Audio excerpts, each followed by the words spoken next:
Scholars who have looked closely at the earliest records of Pacific exploration have long noticed a stubborn question that refuses to go away. Were the islands later called New Zealand, reached by Europeans before Abel Tasman entered the strait between the two main islands in 1642?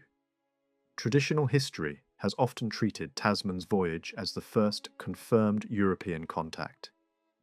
Yet a cluster of scattered clues keeps pointing further back.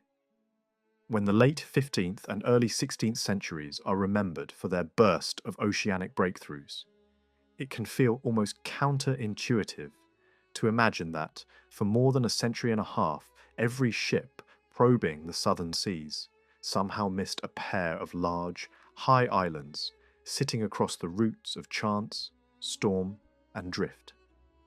The era itself invites the suspicion. In 1488, a Portuguese navigator, Bartholomew Dias, proved that a sea road existed around the southern tip of Africa. A few decades later, Vasco Núñez de Balboa crossed the narrow land bridge of Panama and looked out over the vast ocean that Europeans would soon begin to chase across maps. Not long after, Magellan's expedition traced the southern edge of the American continent and revealed a passage into that same immense water. Those discoveries did not calm the age. They electrified it. They produced a hunger for more coastlines, more islands, more rumours that might turn into kingdoms of trade or faith.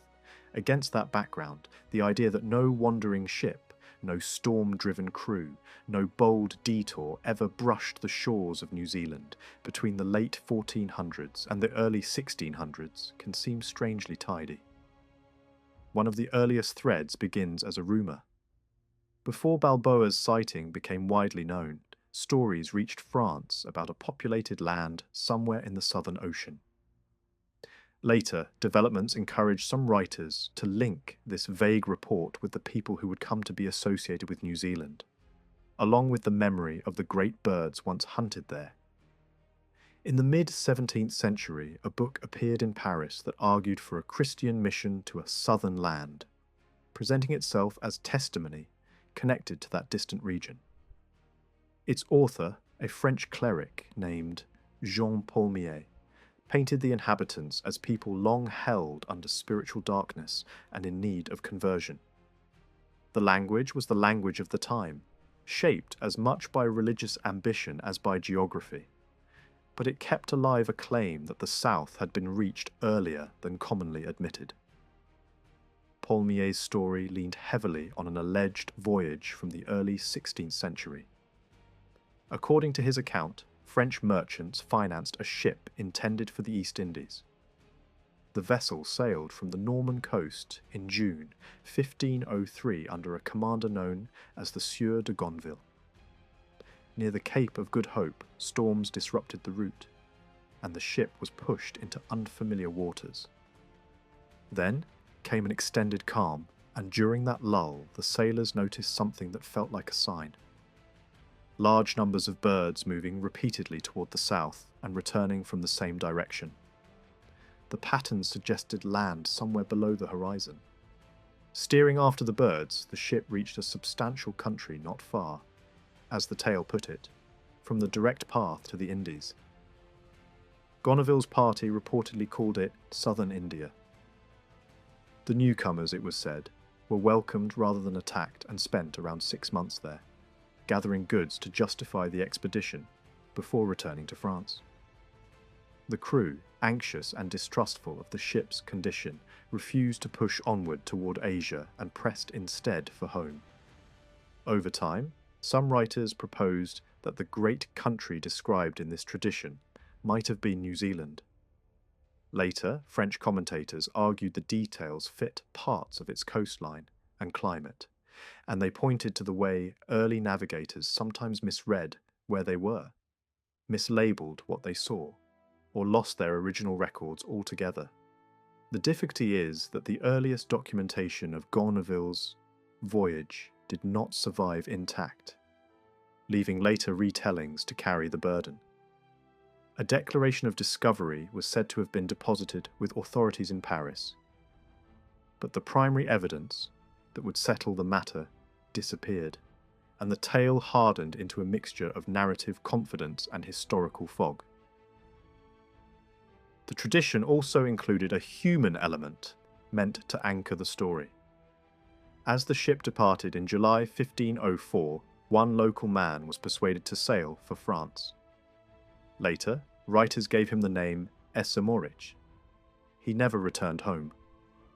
In France, he was baptized, brought into the Catholic community, and married into the commander's family. Paulmier, presenting himself as a descendant in the line that began with this southern visitor, claimed a special authority to speak about the land and its people. He described the inhabitants as living simply, seeking happiness with limited labour, a portrait that later readers thought echoed, at least in spirit, what was later observed in Polynesian societies. Yet, uncertainty remained, and scepticism persisted, partly because some details did not sit neatly with what became known of Maori life. One sticking point was material culture. The tradition spoke of boiling water and cooking food in earthenware containers. Pottery, even at a basic level, was not part of classic Maori technology. That mismatch made critics cautious about identifying the land too confidently. Even so, the broader point held weight for many. An early European voyage did reach a populated place in the South Pacific around 1504, and the description that survived, filtered though it was, overlapped in several ways with later accounts of Polynesian appearance, voice, and tribal behaviour. The lingering doubt about which Shaw Gonaville's crew actually touched became, in itself, an illustration of how early discoveries could be half erased. Some vanished because journals were lost. Others survived only as vague shapes on old charts or as passing references inside later works, stripped of the context that would make them verifiable. Other hints accumulated. There were claims about a navigator named Juan Fernandez in the 1570s, sailing southwest from South America for weeks and reaching a fertile coast where brown-skinned people wore woven garments and appeared tall and calm in manner. Accounts from the 19th century added another kind of evidence: memory. At Hokianga, an extremely old man was said to have repeated a story handed down from his father about a boat arriving long ago, carrying white strangers armed with firearms of an unfamiliar kind. Because early gun mechanisms can be traced in broad outline through late medieval and early modern Europe, such a tradition tempted some observers to place the event in an era before the better documented Dutch and English visits. Those who trusted oral history argued that Maori traditions, while not perfect in detail, often preserved a reliable core across generations. Cartography introduced its own provocative notes. An Admiralty chart from the early 19th century included a comment suggesting that although Tasman named New Zealand in 1642, the eastern coastline may have been known to Portuguese seafarers around the mid-16th century. On some maps, a label near the strait between the islands hinted at a gulf associated with Portuguese knowledge. Whether these notes reflected real, lost voyages or merely the echo of rumours and speculative geography is difficult to prove. But their existence shows that the idea of earlier contact was not a modern invention. A Dutch atlas maker, Willem Bleu, added another layer. In an early 17th century atlas, the southern lands were still incomplete shapes, Australia fading off into uncertainty, and nearby coastlines half imagined. Yet within that vagueness appeared a faint suggestion of a land labelled with a name resembling New Zealand. The outline was far from precise, but it raised the unsettling possibility that some Europeans had seen or heard enough to sketch a shadow of those islands before Tasman's careful route was recorded. By the time Tasman's own journal is reached, the record becomes firm, detailed, and chilling. In 1642, authorities in Batavia sent 2 ships to investigate the extent of the southern land reported earlier by Dutch voyagers. Tasman commanded the expedition. After reaching and charting the region now known as Tasmania, he turned east and, in mid-December, sighted high land. The journal describes a mountainous coast, soundings taken from offshore, currents pushing the vessels toward the land, and repeated anchoring as wind and weather shifted. At first, there were no obvious signs of settlement, but soon smoke was seen in multiple places, and lights appeared on shore at night. Contact began at a distance. Canoes approached, voices called out across the water, and both sides tried noise as a bridge, the visitors answering a local instrument with their own trumpet. The boats would not come alongside. The following day, a canoe with many men came near again, calling repeatedly. The strangers were described as strong and broad, their skin tone between brown and yellow, their hair gathered high, with a striking pale feather standing upright. Their vessels were long, narrow, and often paired together with planks for seating. The paddles were long and tapered. Clothing seemed to be woven mats or something like cotton, though many went bare-chested. Trade goods were displayed in invitation, fish and cloth and metal tools, but trust did not form. Then the moment turned.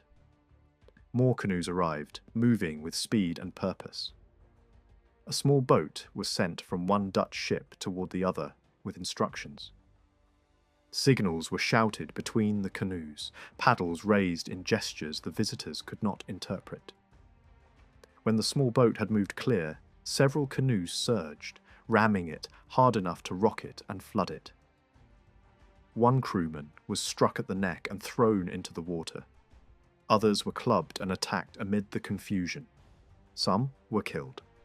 A few managed to swim back toward the larger vessels. Gunfire followed, but the attackers withdrew quickly, pulling away toward shore with the speed of people who knew exactly how to escape. After that, the possibility of peaceful exchange collapsed. Water and food could not safely be obtained. The ships weighed anchor and tried to leave. More canoes gathered and advanced again, forcing the Dutch to fire warning shots. One man holding a white flag was hit, and the flotilla retreated to the shoreline. The bay was named for murder, a label that would cling to it in European memory. The journal then shifts back into navigation. The struggle with wind and current, the realization that what looked like an opening to another sea was not what it seemed, the careful work of sounding depths, and the decision to continue along the coast. The voyage pressed onward along shorelines that alternated between high country and stretches of sandhills, with heavy surf and long swells breaking on the beach. At one point, the ships sheltered near islands and cliffs during hard weather, anchoring and riding out strong winds. Later, farther north, Tasman's crew sought fresh water and edible greens on an island. Landing parties found difficult surf, strong currents, and tall men watching from heights with long staves. The island seemed sparsely populated, with little sign of trees and only small plots of green ground near water. Canoes were seen drawn up on the shore. The risk of losing boats in surf and tide outweighed the benefit of supplies, and the expedition chose caution. The place received a ceremonial name linked to a Christian festival day, and the ships sailed on, planning their next course across the open Pacific. Tasman's record, unlike the rumours and shadows that came before it, is anchored in dates, bearings, and repeated observation. Yet even here, the larger lesson remains. Early exploration did not always leave a clean trail. Some voyages were remembered only as fragments. Some were preserved as claims and counterclaims, shaped by national pride or religious agendas. Some dissolved into the margins of maps, where a single uncertain line could outlive the story of how it got there. And in the case of New Zealand, the firm certainty of Tasman's documented passage sits beside a wider field of hints that suggests the South Pacific was being touched glimpsed, and talked about long before Europe finally wrote those islands into history with undeniable detail. Captain James Cook's life began far from the tropics and the great oceans that would later define his name. He was born in Marton, Yorkshire, in October 1728, the son of a farm labourer, and he did not rise through privilege. As a boy, he was placed with a shopkeeper, but the sea pulled him away early. After years along Britain's coasts, he entered the Royal Navy, and by the late 1750s he was already showing a rare ability not only to sail, but to measure, map, and understand coastlines with precision. During the campaign against Quebec, he was asked to survey stretches of the St. Lawrence and nearby waters, producing charts and observations that stood out for their accuracy.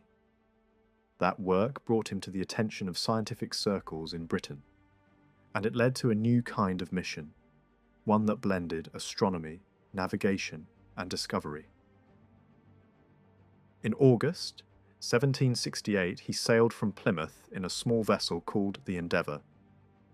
The ship carried a compact but ambitious party: naturalists, artists, and specialists, alongside sailors and marines, with provisions intended to last more than a year. The voyage had a clear scientific purpose at first, observing the transit of Venus from the Pacific, but it also carried the broader hope of charting unknown coasts and adding new detail to the world's geography. After months at sea, the Endeavour reached Tahiti in April 1769, and in early June the observation was successfully made. Soon after, the ship turned away from Tahiti and began searching for land further south and west, moving into regions that European maps still treated as uncertain. In early October 1769, high land came into view. At first it seemed to match what many Europeans believed might be the edge of a vast southern continent. Instead, it proved to be the coast of New Zealand, seen near the place later known as Poverty Bay. On Sunday, the 8th of October, the Endeavour anchored off the mouth of a small river and remained at a cautious distance from shore.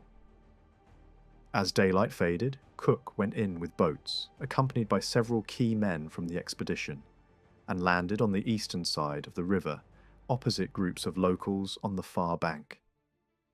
This moment is often treated as if it sat in a clean gap between earlier Dutch sightings and Cook's arrival, as though nothing else had touched these coasts in the long years between. Yet older stories and local traditions complicate that neat timeline. Some missionary accounts from the early 19th century speak of elders who remembered, or claimed to remember, ships that came before Cook, along with violence that followed those visits. Another tradition collected in the Cook Strait region describes an earlier foreign vessel whose crew behaved badly, provoked retaliation, and were killed, their ship stripped for useful materials. In that story, iron was taken and turned into tools, and unfamiliar objects, plates and fittings, were broken up and worn as ornaments. Whether every detail is true is difficult to prove, but such accounts show that people on these shores did not always speak of Cook's ship as the first strange presence to arrive from the sea. Cook's own journey to New Zealand would not be a brief encounter. Across 5 visits, spread over several years, he spent months in these waters. His first stay alone lasted from early October 1769 until the end of March 1770, long enough to chart large sections of coastline and establish that the northern landmass was indeed an island. On later voyages he returned repeatedly, sometimes to explore, sometimes to refit and gather supplies, until his final departure in 1777. Over the course of those visits, he helped reshape how the English-speaking world understood the Pacific. Governments saw new strategic possibilities. Mission organisers imagined new fields for conversion. Traders thought of timber, food, and resources, and they quickly recognised that iron, still rare and valuable to many communities, could transform power and warfare. For the people living across Polynesia, The arrival of northern ships was not one single event, but the beginning of a long and uneven change, sometimes marked by exchange, sometimes by disease and conflict, and sometimes by rapid shifts in local rivalries. During that first landing at Poverty Bay, nothing unfolded smoothly. On the shore opposite the Endeavour, people gathered but kept their distance. When the visitors crossed the river to attempt contact, many locals withdrew into the landscape, leaving the boat watched by boys near the water. As the landing party moved inland toward a few small houses, men suddenly rushed out from concealment and advanced on the boat with long wooden weapons. The boys pushed off to drift downstream, but they were pursued. A warning shot was fired overhead. It failed to stop the chase. When the threat grew immediate, a musket was aimed directly and one man was killed. The visitors returned quickly to the ship, hearing loud voices carrying across the water from the shore, the tone urgent and intense. The next day, a new attempt was made with a crucial difference. An interpreter from Tahiti, a man who could speak a closely related language. When he called out to the people on the opposite bank, surprise followed on both sides. The words were understood even if the dialect was different. That moment opened a narrow door. Tension still hung in the air and caution shaped every movement. A musket was fired into the water at a safe distance, more as a display of power than an attack, and the effect was immediate. Threatening gestures eased. The visitors edged forward again, the interpreter explaining that the strangers wanted to trade and meant no harm. The reply sounded receptive, yet the locals refused to put their weapons down, and the visitors refused to cross the river while those weapons remained in hand. Gifts were offered, small items and iron, but interest was limited. Instead, attention fixed on the visitors' own weapons, and more than once hands reached out in attempts to seize them. At one point, a blade was snatched from an Englishman and waved in display. That act was answered with gunfire, and another man fell. The pattern repeated itself. Curiosity and boldness, followed by fear and force, with each side reading the other through assumptions formed in seconds. With no easy access to fresh water and no stable footing for trust, Cook chose to move along the bay, hoping to find a safer anchorage and perhaps a better chance of building goodwill elsewhere. Soon, another incident added both tragedy and opportunity. 2 canoes were seen moving near the shore, and boats were sent to intercept them. One escaped, but the other was trapped and fought back, striking at the approaching boats with paddles. The confrontation escalated rapidly. Shots were fired, and several people in the canoe were killed. 3 survivors, young and terrified, jumped into the water and tried to swim away, but they were captured and taken aboard the Endeavour. At first they believed they would be executed.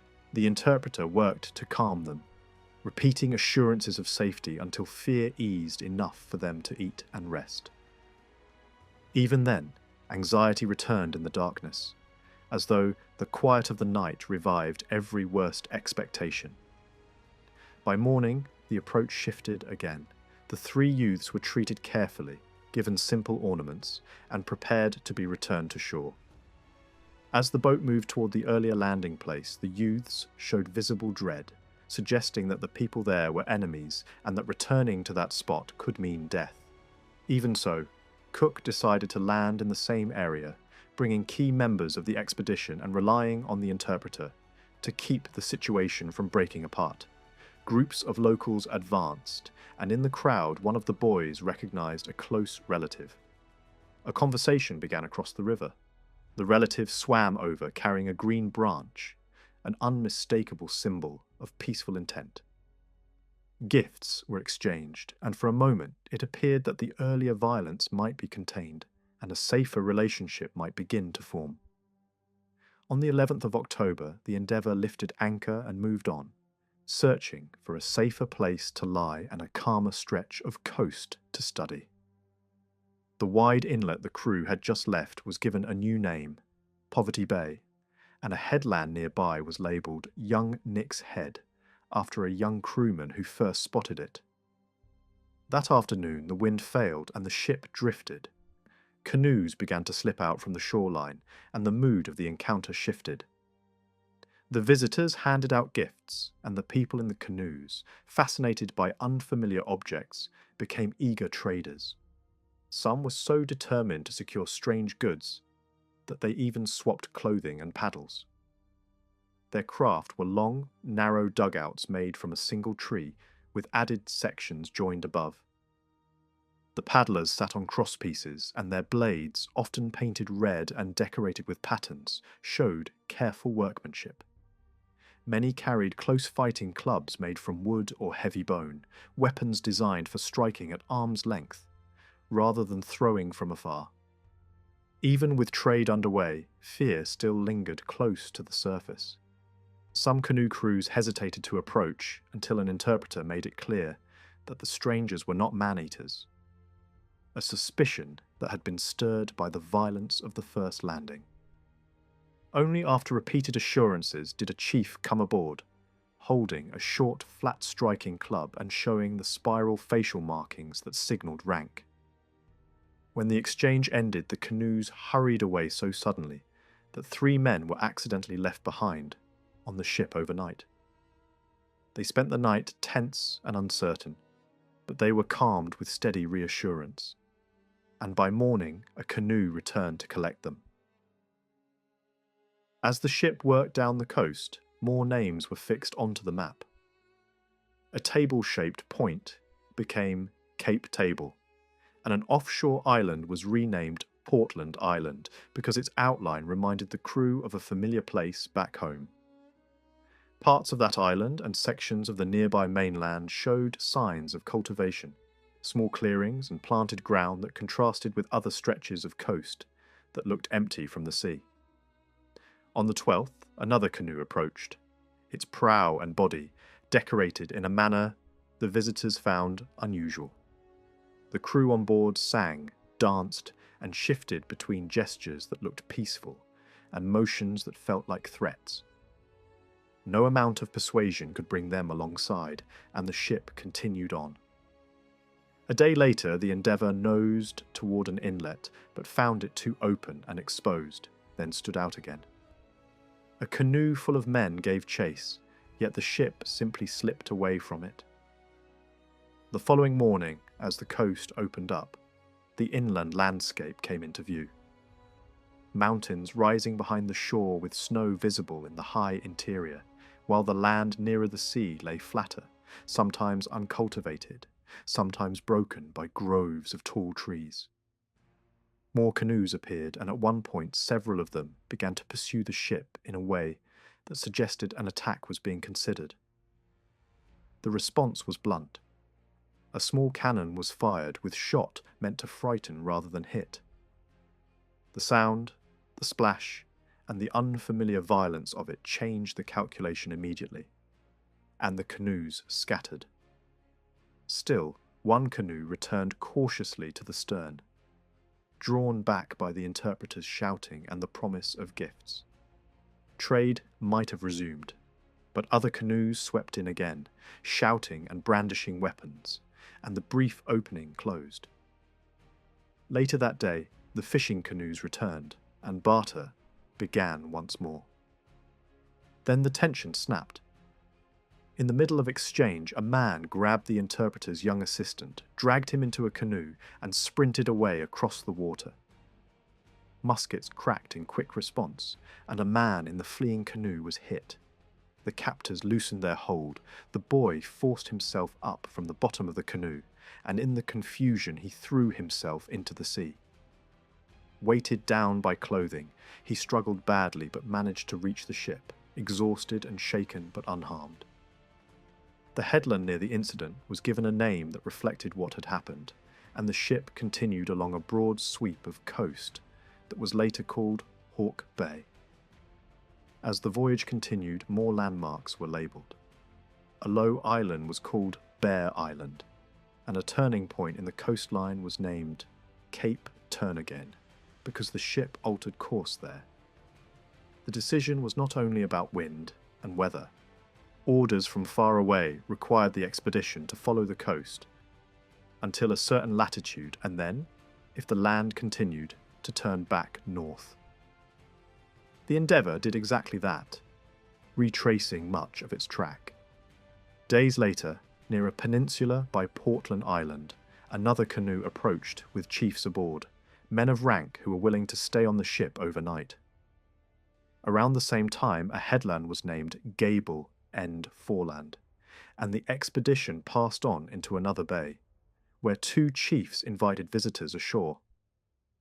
In that anchorage, the tone improved. The chiefs accepted cloth and simple gifts, though not every item held the same value as it had elsewhere. Some wore decorated jackets and fine coverings edged with feathers or dogskin. On shore, the visitors found a landscape that felt richer and more organized than earlier stretches.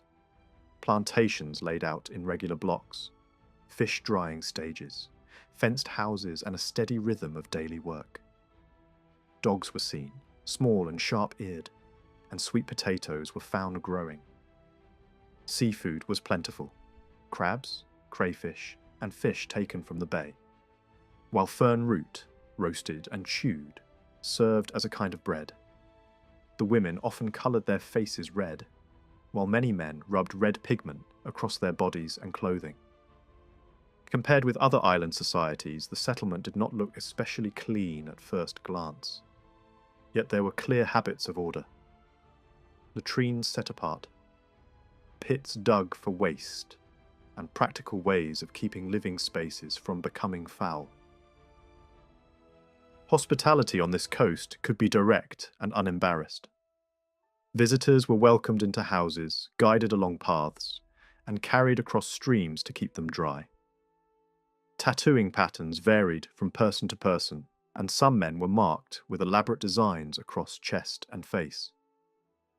Certain prized objects could not be bought at any price, especially tools and weapons made from green stone. In the evenings, dances were performed with dramatic gestures, tongues extended, faces contorted, bodies snapping into sudden poses. Old men danced alongside the young, and the performance carried an energy that felt half challenge and half celebration. When the time came to return to the ship, locals even helped launch and steer a canoe. The visitors, unfamiliar with the handling of such a craft, capsized it, but no one drowned, and the incident ended in laughter more than anger. Trade continued at the ship. At first, cloth from earlier islands was preferred, but that value faded as novelty wore off, and other items became more desirable. More people came aboard simply to stare at the strange floating structure and touch its surfaces, curious about everything from ropes to metal fittings. Late in October, the ship weighed anchor and moved on to another bay to take on wood and water. Here the mood was calmer and trade was more straightforward. Glass bottles and cloth were exchanged honestly, and the people at the watering place behaved in a way the crew found reassuring. Marines guarded the work parties as a routine precaution, while others roamed to collect plants and observe the country. Many houses were found empty. People lived instead in temporary shelters, on ridges, watching from above. In a valley near the coast, a rock formation formed a large natural arch with a view over the bay.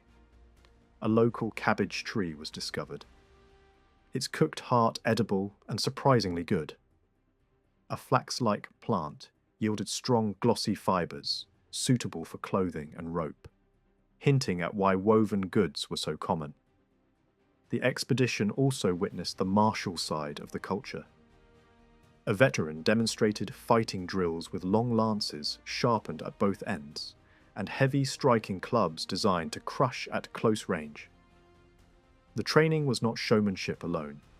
The blows landed with enough force to make the purpose unmistakable. Conversation about belief and ritual also surfaced. The interpreter asked directly about the long circulating rumours of cannibalism. The answer, given without apparent shame, was that enemies killed in war could be eaten. It was presented not as everyday hunger, but as an extension of victory and hatred, a message meant to carry beyond death. Objects from the wider world appeared in unexpected places. At one point, a spinning top was found among local possessions, and someone knew how to set it whirling with a whip. Elsewhere, enormous canoes lay drawn up or under construction, some carved with spirals and figures that repeated across paddles, staffs, and hulls. The design was deliberate and exacting, but it did not aim to imitate nature. Houses were low and oblong, built under trees with reed walls and heavy thatch, sloping nearly to the ground. Many had been abandoned temporarily after the first frightening contact, a sign that fear of the strangers still shaped decisions. When the Endeavour sailed again at the end of October, it moved along a coast broken by small bays and headlands. The easternmost cape was labelled East Cape, and a nearby islet took a similar name. Beyond it, villages and cultivated land became more frequent. Not every greeting was friendly. At one cape, a group of armed canoes approached as if preparing to attack, and warning shots were fired over their heads. When that failed, a shot with ball forced an immediate retreat, fast enough to earn the place a name tied to running away. The pattern repeated again. Threats, stones thrown at the ship, sudden attempts to seize goods, and then the sharp discipline of musket fire used to restore distance.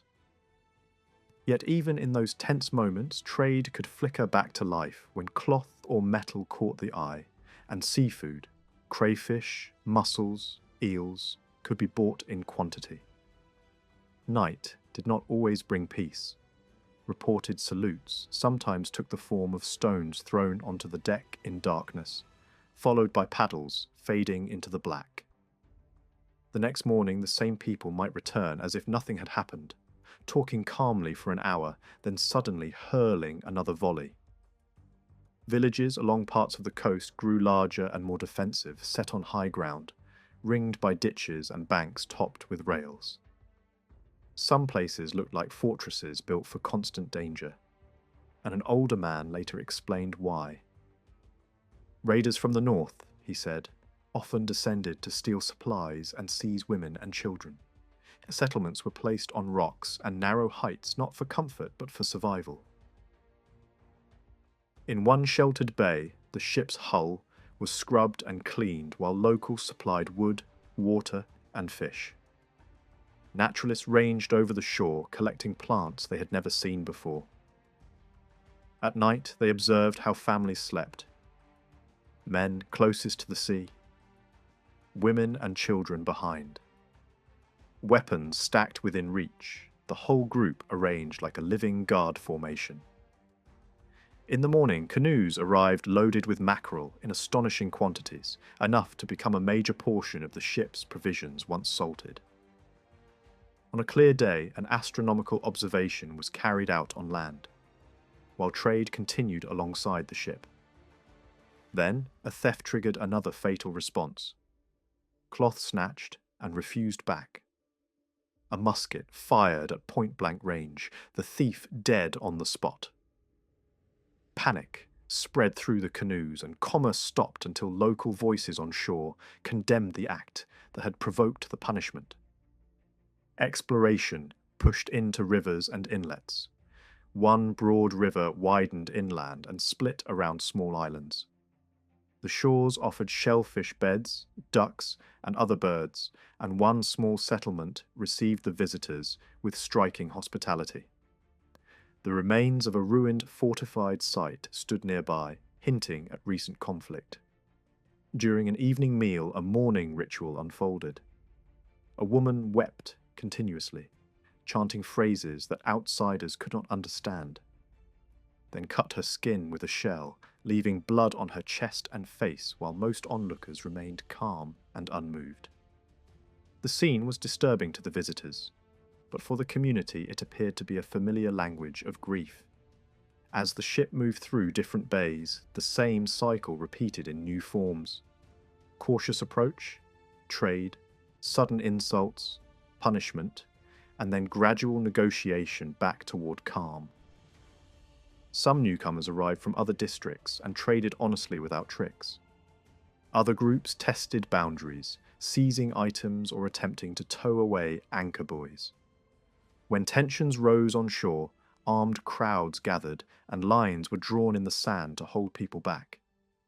Defiant songs and war dances flared into potential violence, and the response, again, was controlled gunfire meant to scatter rather than massacre. In one skirmish, several were wounded but none killed. Afterwards, humility and peace gestures returned, and the visitors themselves were not innocent. When some of the crew broke into plantations and stole food, they were punished publicly, showing that discipline was enforced on both sides, at least when the commander chose to make an example. Farther on, a large, sheltered bay was examined, and a river within it was compared to the Thames for its shape and promise as a harbour. Great trees rose from the forest, straight and immense. Trade here focused on unexpected desires. Paper became valuable, and people exchanged arms and clothing for it. When one man was caught hiding a small object from the ship, punishment followed with whipping. The reaction was immediate. Local men reached for weapons, and some attempted to board, believing the thief was about to be killed. Once the interpreter explained the punishment was not death, the anger eased, but something had shifted.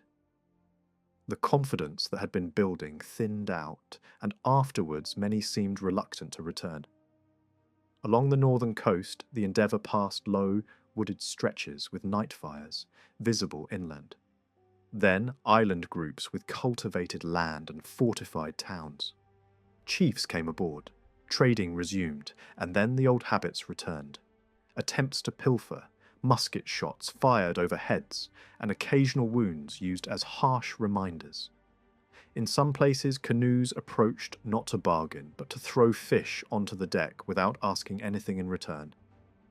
A gesture that looked like offering, or perhaps a test, or perhaps a performance meant to show strength and abundance. Other groups preferred intimidation, stones, shouting, and frantic gestures, then retreated when firearms answered. By early December, the ship lay in the Bay of Islands, named for the clusters of islands that lined its shores and sheltered multiple safe anchorages. Food on land was limited in that season, but fish was everywhere, and fishing dominated life. Nets were piled near towns like stacks of hay, protected under thatch. Houses often held people working fibre into cords and mesh. When the visitors displayed their own net, locals laughed and brought out one far larger, deep, immensely long, and made from tough grasses. In that part of the coast, the sea was not just a resource. It was a crafting, a routine, and a system that shaped settlements, labour, and power, with canoes moving constantly between shore and ship, trading, probing, and measuring the strangers as carefully as the strangers measured the coast. The population around this stretch of coast seemed denser than anywhere the expedition had encountered so far. Villages appeared frequently, many of them defended with earthworks or palisades. Yet the communities did not look as if they were ruled by a single central authority. Instead, separate groups occupied their own fortified places, while still maintaining a kind of everyday coexistence. From the sea, the coastline gave the impression of a region used to danger, but also used to cooperation, with people moving between settlements without the constant signs of internal war that outsiders might have expected. Early in December, a cluster of canoes pushed off and followed the ship as it moved along the shore. A light wind rose, and the vessel did not slow to wait for them. Within a day or two, the ship worked in again, edging closer to land, and then drifted westward until a wide, deep bay opened ahead.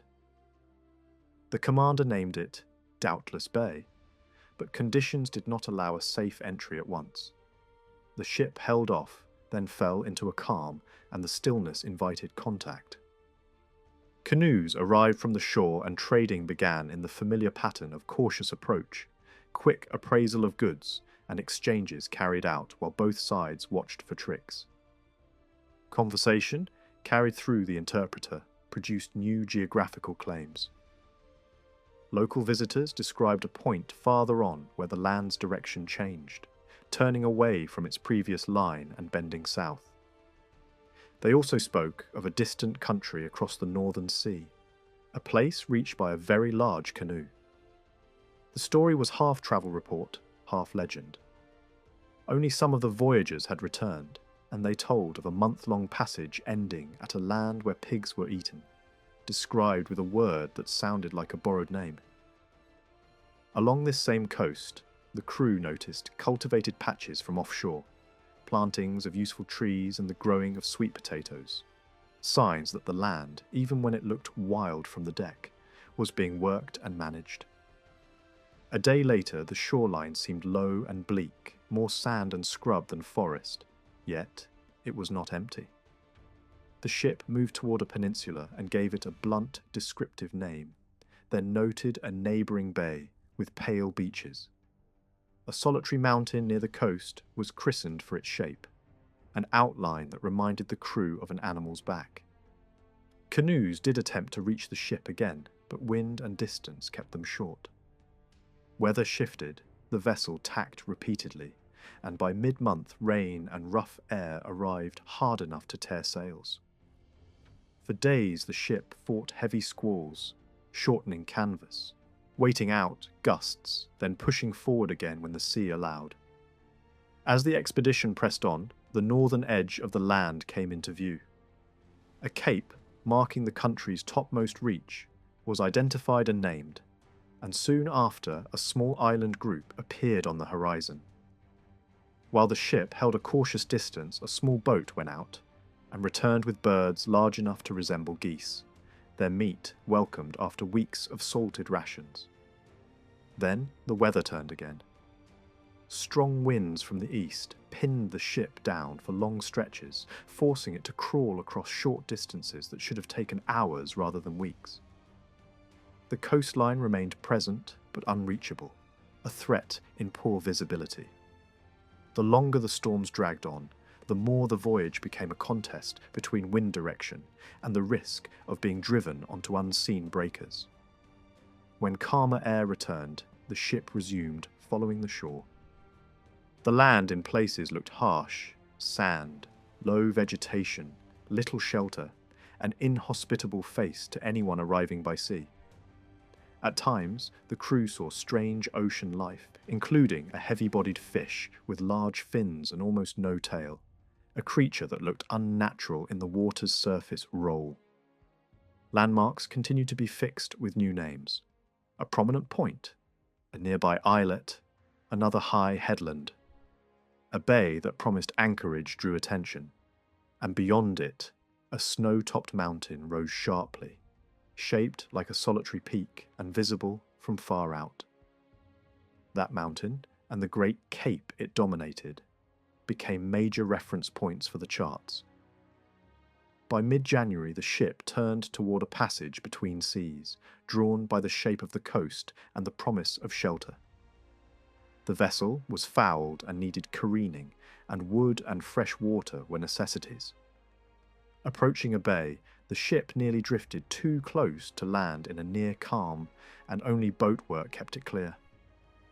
A small cove that seemed suitable was examined and then abandoned when people on shore began launching canoes in a way that suggested preparation for conflict. The ship ultimately anchored in a more secure position, and landing parties found what they needed: water, timber, and productive fishing close to shore. Over the following days, people offered skulls for trade, treating them as high-value objects rather than sacred remains. Some had been cleaned and dried by fire to preserve them. A canoe ornament incorporating a skull was also seen, a disturbing display that suggested trophies and intimidation were woven into material culture. These details shaped the ship's own naming habits. A place that had seemed welcoming in its natural shelter became, in the minds of the visitors, associated with fear and disgust, and the labels placed on charts began to reflect moral judgment as much as geography. Despite unease, contact continued. An older man of apparent status returned repeatedly, speaking through the interpreter and expressing concern that enemies might soon arrive to avenge recent killings. Another day, a lone fisherman in a canoe remained so absorbed in his work that he barely acknowledged a boat pulling alongside. He did not act hostile or frightened, he simply kept fishing. When asked to show the net, he did so calmly. The net was circular and wide, bait fixed at its base. He lowered it to the seabed, waited, then raised it in a slow, smooth motion so the fish rose with it without alarm. Only at the surface did he give a sudden pull to secure them. Nails became the preferred payment, suggesting a growing awareness that iron was valuable and scarce. Trade brought darker curiosities as well. A preserved human head was obtained, the skull fractured and emptied, then dried. The reluctance of its owner to part with it suggested it had meaning beyond commerce. Likely a war trophy, proof of victory and a symbol of status. Meanwhile, the expedition ranged along the shores, collecting plants, noting hills and barren islets, and visiting fortified settlements perched on high rock. Some were nearly inaccessible, protected by narrow paths and defensive platforms. In one such place, bones were offered for sale again, a sign that outsiders' fascination had turned remains into merchandise. The crew also left markers of their own, stacking stones on heights and placing small items inside as proof that strangers had climbed there. Posts were raised near water sources with inscriptions identifying the ship. A flag was displayed. Local people were told these were meant as memorials of the visit, and some promised not to destroy them. The inlet was formally named and claimed in the name of a distant king, and a ceremonial toast followed. An old guide who had accompanied the visitors uphill was rewarded with gifts, including an empty bottle that delighted him simply because it was new and strange. Local knowledge about the coastline proved valuable. The old man spoke of a passage between seas and described the surrounding lands as separate islands. He estimated how long it would take to sail around them, and named the regions as he understood them. Over the next few days, the ship took on fish and continued preparations. The locals repeated their claims about the passage and islands, reinforcing that this was not a single tale from a single mouth, but a shared understanding of the geography. When the ship finally attempted to depart, the wind failed and forced a delay. The old man came aboard one last time to say farewell. Asked again whether a vessel like this had ever been here before, he said no, though he recalled a story of a smaller craft arriving long ago from a far northern land with only a handful of men, all of whom were killed. At last, the Endeavour sailed out, and the crew, repelled by the reports and evidence of cannibalism, used a harsh nickname for the bay as they left, a label that reflected their horror more than the bay's true nature. Outside the Sound, currents nearly ended the voyage. The ship drifted dangerously close to rocks, and the crew let out a great length of cable to bring her up short. For hours they waited for the tide to turn, holding position in darkness with hazards close enough to be seen through spray. When the ebb came, the anchor was raised and a fresh wind carried the ship swiftly through the strait. A small island at the mouth was named as a navigational marker. The narrowest part of the passage lay between two capes, and beyond it the sea opened into a broad bay. Doubts remained on board about whether the great landmass was truly an island, and the ship adjusted course to resolve the question. The coast turned and revealed new points. Canoes approached again, and this time there was less difficulty persuading people to come aboard. They asked for nails immediately, suggesting news of the strangers. had already spread along trading and kin networks. One older man stood out, heavily tattooed with a streak of red across his nose, hair and beard pale, and ornaments of tooth and stone. His speech was quiet and controlled, and his posture suggested high rank. The ship moved on, tracking the coast until the geography finally made it unmistakable. The land did indeed separate into an island, not a continuous continent. Farther south, 4 large double canoes approached, to within throwing distance but would not come closer. The ship named the nearby land for their hesitant watching. Offshore, another island was sighted and labelled after one of the expedition's leading gentlemen. A small party went ashore briefly, collecting birds and noting signs of habitation. The voyage continued along the southern coasts, with whales and seals seen at intervals and hazards narrowly avoided. A group of rocks was passed in darkness, and at dawn more rocks appeared directly ahead, close enough that the escape felt like luck rather than skill. Those dangers were named accordingly, fixed on the map as a warning to future ships.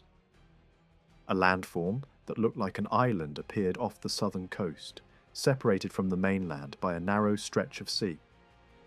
A southern headland was named, then a stark, high rock standing alone, offshore. Another bay, protected by islands, suggested shelter from many winds and was named for its dusky appearance and surrounding peaks. Points and inlets were labelled as the ship traced the rugged western coastline. Red cliffs where water fell in thin streams, narrow openings that might hide safe harbours, bleak ridges of rock streaked with snow. News of Lieutenant Cook's discoveries reached Britain soon after his return in June 1771 and stirred wide discussion about the distant lands he had described. Among those deeply moved was Dr. Benjamin Franklin, who spoke publicly that same summer about the responsibility he believed Britain now carried toward the people of New Zealand. He reminded his audience that Britain herself had once been a rough and barren place and had grown wealthy only by receiving plants, animals, skills, and knowledge from other nations. If these gifts had transformed Britain, he argued, then those who possessed them now had a duty to share them with societies that still lived without such advantages. Franklin pointed out that Britain had become the greatest maritime power on Earth, with countless ships and sailors capable of crossing any ocean. The islanders of the Pacific, by contrast, possessed only canoes and had no iron with which to build stronger vessels. They lacked compasses and the science of navigation and therefore could never come to Europe to obtain what Europe enjoyed. To him, this created a moral obligation. Providence, he believed, had placed wealth and knowledge in British hands not merely for self-interest, but so that they might improve the lives of others. He imagined a voyage undertaken not for profit, plunder, or conquest, but simply to bring useful animals, crops, and tools to people who had none, and to receive in return whatever products their lands might offer. Trade, he argued, flourished best among civilized nations, and spreading civilization would benefit both sides. Franklin proposed fitting out a vessel by public subscription. It would carry goats, cattle, fowls, grain, and iron to New Zealand, and return with plants suitable for cultivation in Britain. The cost was carefully calculated, and any profits were to be used only to continue similar voyages. The idea appealed more to generosity than to greed, and for that reason it never gathered sufficient support. Yet the spirit behind it influenced Cook himself, who on later voyages tried to introduce useful animals and crops to the islands he visited. For his second expedition, Cook commanded the Resolution, accompanied by the Adventure under Captain Furneaux. After leaving Plymouth in 1772, the ships became separated in the Southern Ocean and Cook continued alone in search of a great southern continent. The season eventually forced him northward, and in March 1773 he reached New Zealand once more, entering Dusky Bay. The place was wild and magnificent, with forests rising steeply from dark water. The crew moored close to the trees, so near that the yards brushed the branches, and a stream of clear water ran almost to the ship's stern. At first, no inhabitants were seen, but soon a small canoe appeared. The people watched from a distance and would not approach, perhaps remembering earlier encounters with Europeans. Gradually, trust grew. A man and 2 women were met on the shore, frightened at first, yet curious. Gifts and gestures of friendship calmed them, and they led the visitors to their simple huts of bark. These families seemed to live comfortably on fish and birds, and needed little from outsiders. Over the following days, more meetings occurred, each marked by cautious ceremony. The chief touched the ship with a green branch and spoke a prayer before stepping aboard, a ritual of peace common throughout the Pacific. Once inside, he examined everything with wonder, yet without understanding the purpose of many objects. Hatchets and nails pleased him more than cloth or ornaments. Life in the bay settled into a routine of work and exchange. The sailors cut wood, filled casks, and brewed spruce beer, while the Maori supplied fish. The Europeans discovered that earlier gardens planted on Motuara Island had partly survived. Cabbages and onions still grew among the weeds, and potatoes had improved in the new soil. These small successes encouraged further attempts to leave useful plants and animals behind. Pigs, goats, and poultry were released in hopes they would multiply. Relations were generally peaceful, though theft occasionally occurred and tempers sometimes flared. Cook learned that many of the former inhabitants of the Sound had been driven away by war, and only a few scattered families remained. He met a man named Kahura, feared by his own people, and said to have led the attack on Captain Furneaux's boat crew years before. Some urged Cook to kill him in revenge, yet he refused, believing such justice would only continue the cycle of violence. After months exploring the Pacific, Cook returned again to New Zealand in 1774, entering Queen Charlotte Sound. The crew found evidence that the adventure had visited since their last departure, but there was no sign of the ship itself. Work began immediately to refit the Resolution, bake damaged bread, and gather fresh food. The natives returned to trade as before, and their presence provided both companionship and supplies. Yet memories of the earlier massacre still lingered, and armed guards were kept ashore as a precaution. During this stay, Cook learned more of the tragic events that had overtaken Furneaux's men. The quarrel, it seemed, had begun over a stone hatchet and a piece of bread, a small dispute that quickly escalated until the outnumbered sailors were overwhelmed. The Maori insisted that none of Bernie's shots fired in retaliation had killed anyone, and that the killings had not been planned. Whether true or not, the story revealed how fragile peace could be when cultures met without understanding. By early 1777, Cook was on his 3rd great voyage, and once more the coast of New Zealand rose from the sea. He anchored again in Ship Cove, where gardens planted years earlier were rediscovered among the undergrowth. Potatoes, onions, and leeks still survived, testimony to the enduring impact of those brief visits. The local people were at first shy, perhaps fearing punishment for the past, but they soon approached with fish and curiosities. The crew set up tents, repaired the ship, and gathered celery and scurvy grass to keep illness at bay. Health on board was remarkably good. Exploring the surrounding bays, Cook revisited Grass Cove, the scene of the earlier tragedy. There he met Perrault, a chief he remembered from before, and found him friendly. The landscape showed no sign of the violence that had occurred, only quiet forests and clear water. Storms occasionally swept down from the mountains, shaking the anchored ships with sudden gusts. Yet between them, life ashore was almost peaceful. New families arrived to camp near the Europeans, and trade resumed as if years of absence meant little. During the final visit of the great navigator to the shores of New Zealand in February 1777, a few remarks were recorded that later generations would find deeply intriguing. Local people, when asked how many large ships like his had ever appeared in Queen Charlotte Sound or the surrounding coasts, spoke of a vessel completely unknown to the Europeans present. They described a ship that had entered a harbour on the northwestern side of Terawiti only a short time before the famous voyage of the Endeavour. The Maori referred to it as the Ship of Tupaia, using the name of the Tahitian interpreter, who had travelled with Cook years earlier. At first, this story seemed impossible.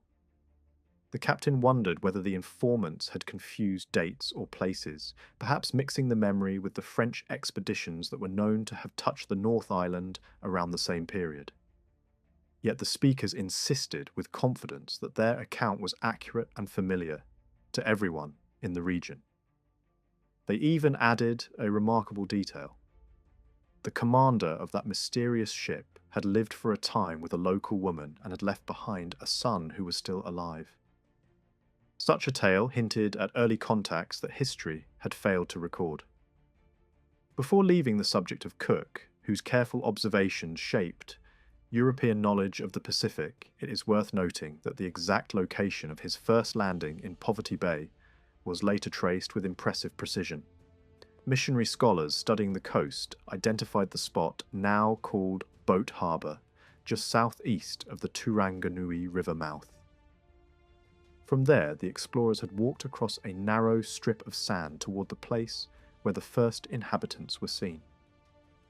The small settlement that existed at that time lay close to the banks of the Waikanae Creek, an area that has since changed beyond recognition. Forests that once provided cover for wary warriors disappeared long ago, yet oral traditions preserved the names of those who confronted the strangers, including Tamaro, the first man killed in that uneasy encounter. The following day brought a second landing, but again friendship proved impossible. According to local memory, a different tribal group had come to the shore, believing the strange vessel to be a drifting island. Determined to claim it, they approached with open hostility. One warrior attempted to seize a sword from the ship's astronomer and was shot in the struggle. The geography of the scene has altered so greatly that only careful comparison of old descriptions allows the positions of the Marines and the canoes to be imagined. Further along the coast lay the bay Cook called Tolago.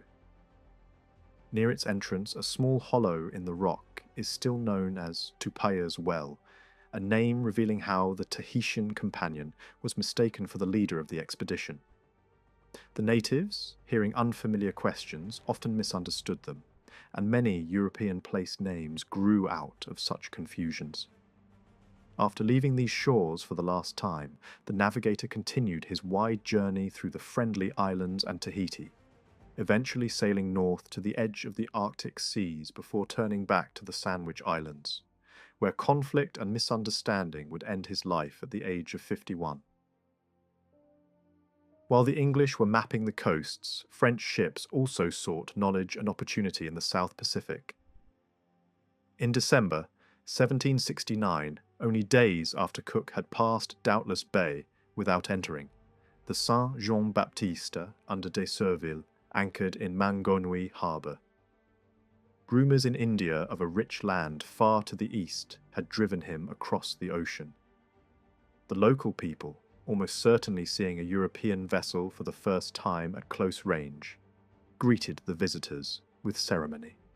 A chief examined the commander's sword with curiosity, returning it respectfully. For a short period relations were open and generous, provisions were exchanged, and no sign of danger appeared. Tragedy would soon follow another French expedition. When Marion Dufresne arrived at the Bay of Islands in 1772, the early weeks were marked by friendliness and cooperation. Sailors worked ashore cutting timber while their sick recovered in tents on a small island. Then, Without warning, violence erupted. Parties sent to fish and gather water were attacked and killed, including Marion himself. The survivors retaliated with musket fire, driving the warriors into the forests. But the loss was irreparable. Accounts of the cause varied widely. Some spoke of sacred laws unknowingly broken, others of disputes over property, and still others of calculated treachery. Whatever the reason, the episode cast a long shadow over European perceptions of the Maori. Later, French explorers approached the northern coast with caution, remembering these events. In 1793, the ships searching for the lost expedition of La Perouse met canoes near the Three Kings. The islanders traded flax and fish with confidence, preferring iron to any other gift. They showed little fear of gunpowder and seemed fascinated by the strangers' tools and clothing.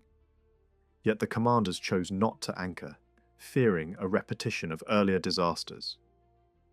While these meetings unfolded across the Tasman Sea, a profound change was taking place in the British world. The American colonies had broken away, and the old system of sending convicts to the New World collapsed. Prisons in Britain overflowed, and the government searched for a distant land where sentences could be carried out. Cook's reports of the Australian coast offered an answer. In 1787, a fleet of 11 vessels left Spithead, carrying more than 1,000 people, officials, soldiers, sailors, and over 700 convicts, to establish a new settlement on the far side of the globe. The voyage lasted more than 8 months. Conditions on board were harsh, yet the death rate was lower than many feared. At Rio de Janeiro and the Cape of Good Hope, fresh food revived the passengers. When the ships reached Botany Bay in January 1788, the governor quickly judged it unsuitable and moved north to the magnificent harbour of Port Jackson. There, on a wooded cove later known as Sydney, the flag was raised and the colony of New South Wales was born. Life at the beginning was rudimentary. The settlers stepped directly from boats into dense forest. Tents sheltered the sick. Gardens were cleared for plants brought from distant ports. The first Sunday service was held beneath a spreading tree. Rations were meagre and every tool precious. Yet amid these hardships, a new society slowly took shape. The people who formed that society came from a Britain very different from the one known today. The criminal law of the 18th century was severe beyond modern imagination. Dozens of offences, many trivial, carried the death penalty. Stealing goods worth a few shillings, cutting down a tree, or taking a sheep could end on the gallows. Transportation became an alternative not only for hardened criminals, but for countless poor men and women, driven by desperation. Many of those sent to the new colony had been convicted of minor acts that in later times would scarcely have brought imprisonment. Social conditions at home were bleak. Wages were forced down, unemployment widespread, and gin shops crowded with misery. Prisons were foul and disease-ridden. In such an age, the decision to banish offenders to the far Pacific appeared to many as both mercy and necessity. Once in Australia, these people, often unskilled and bewildered, were set to clear land, build roads, and create farms. Their labour laid the foundations of towns that would one day become great cities. Discipline was strict. Early court records show that theft of a few tools could lead to execution, while others were flogged with hundreds of lashes. Yet among the transported were individuals determined to rebuild their lives. Observers noted men and women who avoided the criminal crowd, worked diligently, and sought respectability. From this unlikely mixture, the character of a new nation gradually emerged. Across the water, New Zealand watched these changes with cautious curiosity. European ships became more frequent visitors, bringing iron, cloth, and new crops. Potatoes and pigs altered the island economy. while muskets transformed traditional warfare. Stories of earlier encounters, both peaceful and violent, circulated from tribe to tribe, shaping expectations of the strangers who would eventually arrive in greater numbers. By the middle months of 1790, the small harbour of Sydney Cove began to receive what later generations would remember as the Second Fleet. One after another, the transports arrived, and by the end of the decade, more than 5,000 convicts had been landed on the shores of New South Wales.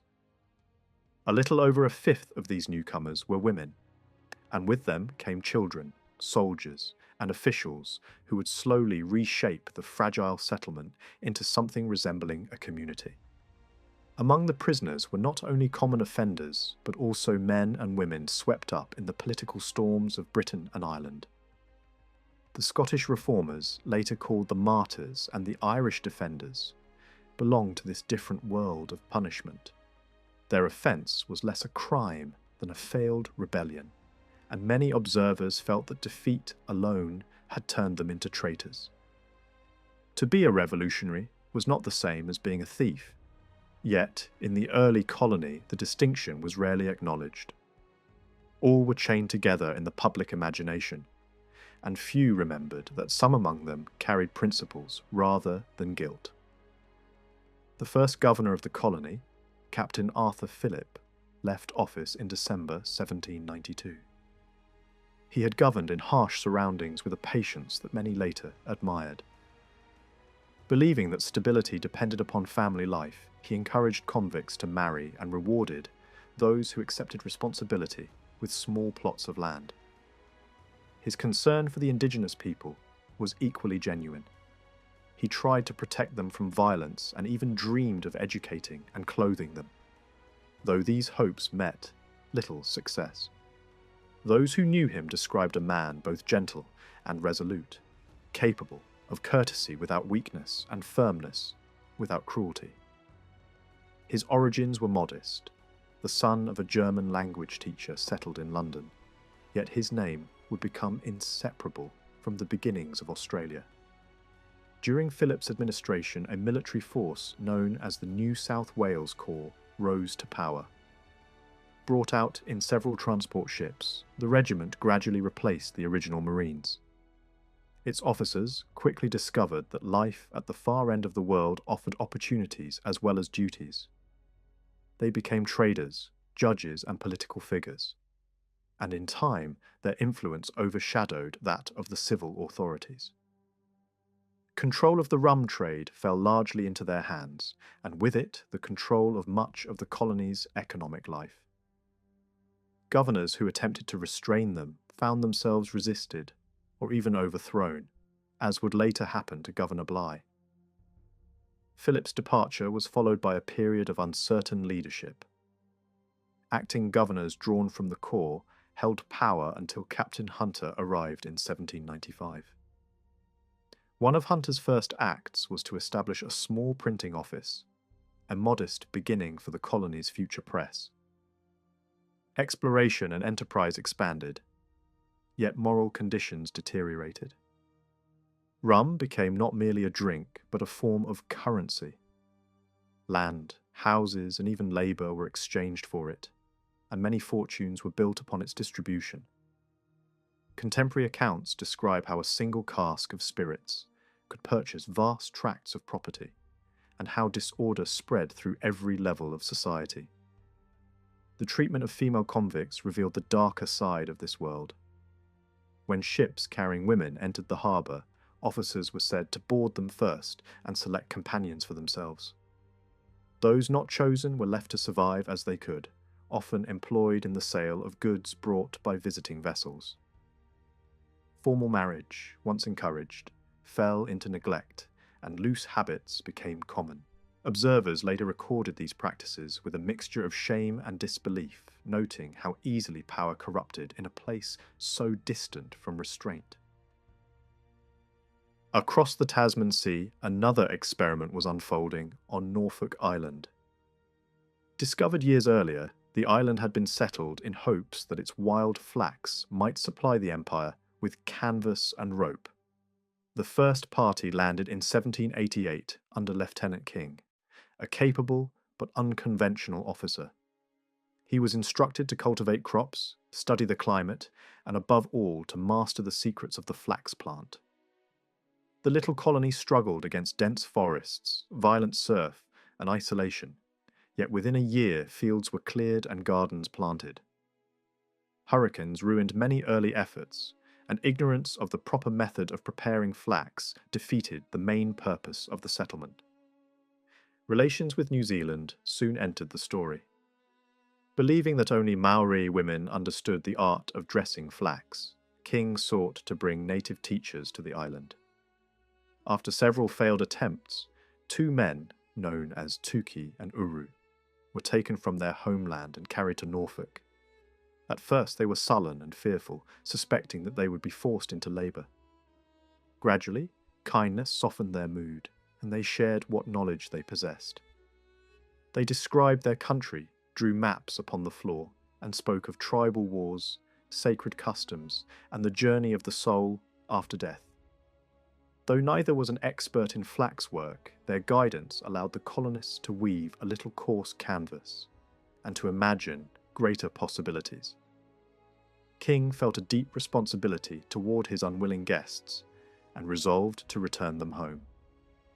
In 1793, he accompanied them on a voyage to the northern coast of New Zealand. The meeting with their people was emotional, filled with songs, tears, and the solemn touching of noses.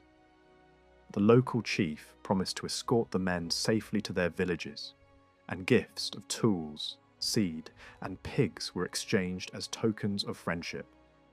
The episode became one of the earliest peaceful contacts between the two cultures. While these distant events unfolded, New South Wales faced crises closer to home. Food shortages in the early years had nearly destroyed the settlement, and only the arrival of supply ships saved it from famine. Additional convicts continued to pour in, bringing with them both labour and unrest. The social fabric remained fragile, held together by military discipline and the hope of land grants. Many prisoners, once freed, proved industrious farmers and craftsmen, yet others sank deeper into vice, encouraged by the easy trade in spirits. By the end of the century, the colony had grown from a desperate camp into a rough town with streets, farms, and a small press. Yet its character was still shaped by the peculiar mixture of people who lived there. Political exiles, common criminals, ambitious officers, and a few idealists who believed a new society could be built on the far edge of the world. The early governors struggled to impose order, to protect the indigenous inhabitants, and to restrain the power of the core. Success was uneven, and many of their hopes faded, but the foundations had been laid. Norfolk Island continued its quiet labour, producing small quantities of canvas and keeping alive the dream of a flax industry. The experiment proved that the plant could be worked, though only with skilled hands and proper tools. The story of Tuki and Uru lingered as a symbol of cooperation that might have been, reminding later generations that even in an age of punishment and profit, moments of understanding were possible. In the closing weeks of 1791, a small British naval vessel slipped out of the silent waters of Dusky Bay. Lieutenant Broughton, commanding the Chatham, had spent several days in that remote anchorage in company with another expeditionary ship, before continuing his long voyage toward the islands of the Central Pacific. The earlier explorer who had visited this same harbour years before had already described it with such precision that little remained for newcomers to add. Yet the naturalists on board noticed one small detail overlooked in earlier records: a winter shrub identical to a species found on the far shores of South America. Proof, once again, of the hidden connections that link distant lands. As the Chatham pressed northward through unfamiliar seas, the lookout sighted a group of islands that did not appear on any known chart. The ship approached cautiously, tracing the curves of the largest landmass and giving names to its bays and headlands. From the deck, sailors observed figures on the shore dragging a canoe up the beach and disappearing behind the rocks. The possibility of meeting an unknown people stirred equal measures of curiosity and caution, and the captain decided to anchor in a sheltered inlet to learn more. A small boat carried a handful of officers toward the beach. At first, the inhabitants watched from a distance, but soon they gathered the courage to approach. Communication proved difficult, limited to gestures and uncertain words. Yet the exchange of simple gifts created a momentary bond. The visitors explored the abandoned canoes while the islanders circled nervously nearby. Their craft were unlike any seen before. Light frames woven with vegetable fibres, shaped more like baskets than boats, yet cleverly built for fishing among the reefs. Encouraged by the peaceful meeting, the British party ventured farther along the coast, accompanied by several of the locals. The forest offered cool shade and showed signs of recent habitation, though no proper houses could be found. Everywhere lay heaps of shells and the remains of small fires, suggesting a people who moved frequently, rather than settled permanently. The strangers tried to explain their need for food and water, but understanding remained elusive. As the walk continued, the mood began to change. Some of the islanders armed themselves with heavy sticks and long spears. Their voices grew louder and they separated in a way that seemed to surround the visitors. One young man stepped forward in a posture of open challenge, contorting his face and beating time with his feet. The tension became impossible to ignore. Fearing an attack, the officers ordered the boat to return and prepared to withdraw. The clash that followed was brief and tragic. Shots were fired in self-defense, and when the smoke cleared, one of the islanders lay dead on the sand. The rest fled into the woods, leaving the visitors shocked by the sudden turn of events. Before departing, they placed small gifts in the empty canoes, hoping to show that hostility had never been their intention. The vessel then sailed away, leaving behind a place newly marked on European maps as the Chatham Islands. Those who lived on these windswept shores were later known as the Moriori. Early observers described them as gentle and solitary, more accustomed to the rhythms of sea and forest than to conflict. Their clothing was woven from split flax leaves, forming cloaks that rustled as they walked. They fished with ingenious nets and hooks carved from bone, and moved from camp to camp following the seasons. Burial customs varied. Some bodies were placed upright in shallow graves, others bound to trees or set adrift in small canoes, so that the spirit might return to the ocean. For many years, the islands remained a lonely outpost, visited only by sealers and whalers. Rough crews from distant ports brought new diseases and harsher ways of life, and the Moriori population slowly declined. Then, in 1835, a more decisive change arrived from across the strait. Groups of Maori from the mainland, anxious to escape the turmoil of their own wars, sought a new home on the Chathams. They persuaded the captain of a trading brig to carry them eastward, a journey that would alter the fate of the islands forever. The captain later described how his ship was taken over in Wellington Harbour by hundreds of determined migrants. They insisted on being transported, promising payment in food and weapons once they reached their destination. Reluctantly, he agreed, fearing violence if he refused. The first voyage landed several hundred people with their seed potatoes and possessions. A second trip followed soon after, bringing still more families, canoes, and livestock. The arrival of the newcomers unsettled the fragile balance of the islands. Relations between Maori and Moriori quickly deteriorated. Accounts differ on the extent of the violence that followed, yet it is clear that many of the original inhabitants were killed or enslaved, while others fled into the forests. Traditional Moriori ways, already weakened by disease and outside influence, could not withstand the shock of conquest. Within a few years, only a small remnant survived, and their language and customs began to fade. Amid these troubled times, a further tragedy occurred. A French whaling vessel anchored in the harbour, its crew unaware of the tensions on shore. A dispute arose over promises made by another ship's captain who had earlier carried some Maori sailors to Australia and failed to return them. Seeking revenge, the islanders attacked the French crew and burned the ship. News of the massacre spread rapidly through the Pacific, and a French warship was dispatched to punish the offenders. The expedition destroyed several fortified villages and boats, yet the main leaders escaped, leaving behind a legacy of fear on both sides. By the middle of the 19th century, the Chatham Islands had become a meeting ground of cultures rather than a solitary refuge. European traders established small settlements, while Maori communities adapted to new conditions and gradually intermarried with the surviving Moriori. The landscape still bore traces of earlier lives, ancient burial posts, weathered canoes, and the silent remains of camps along the lagoons. The story of these islands illustrates the unpredictable currents of the Pacific world. A chance sighting by a passing ship led to discovery, then to contact, and finally to upheaval that reshaped an entire people.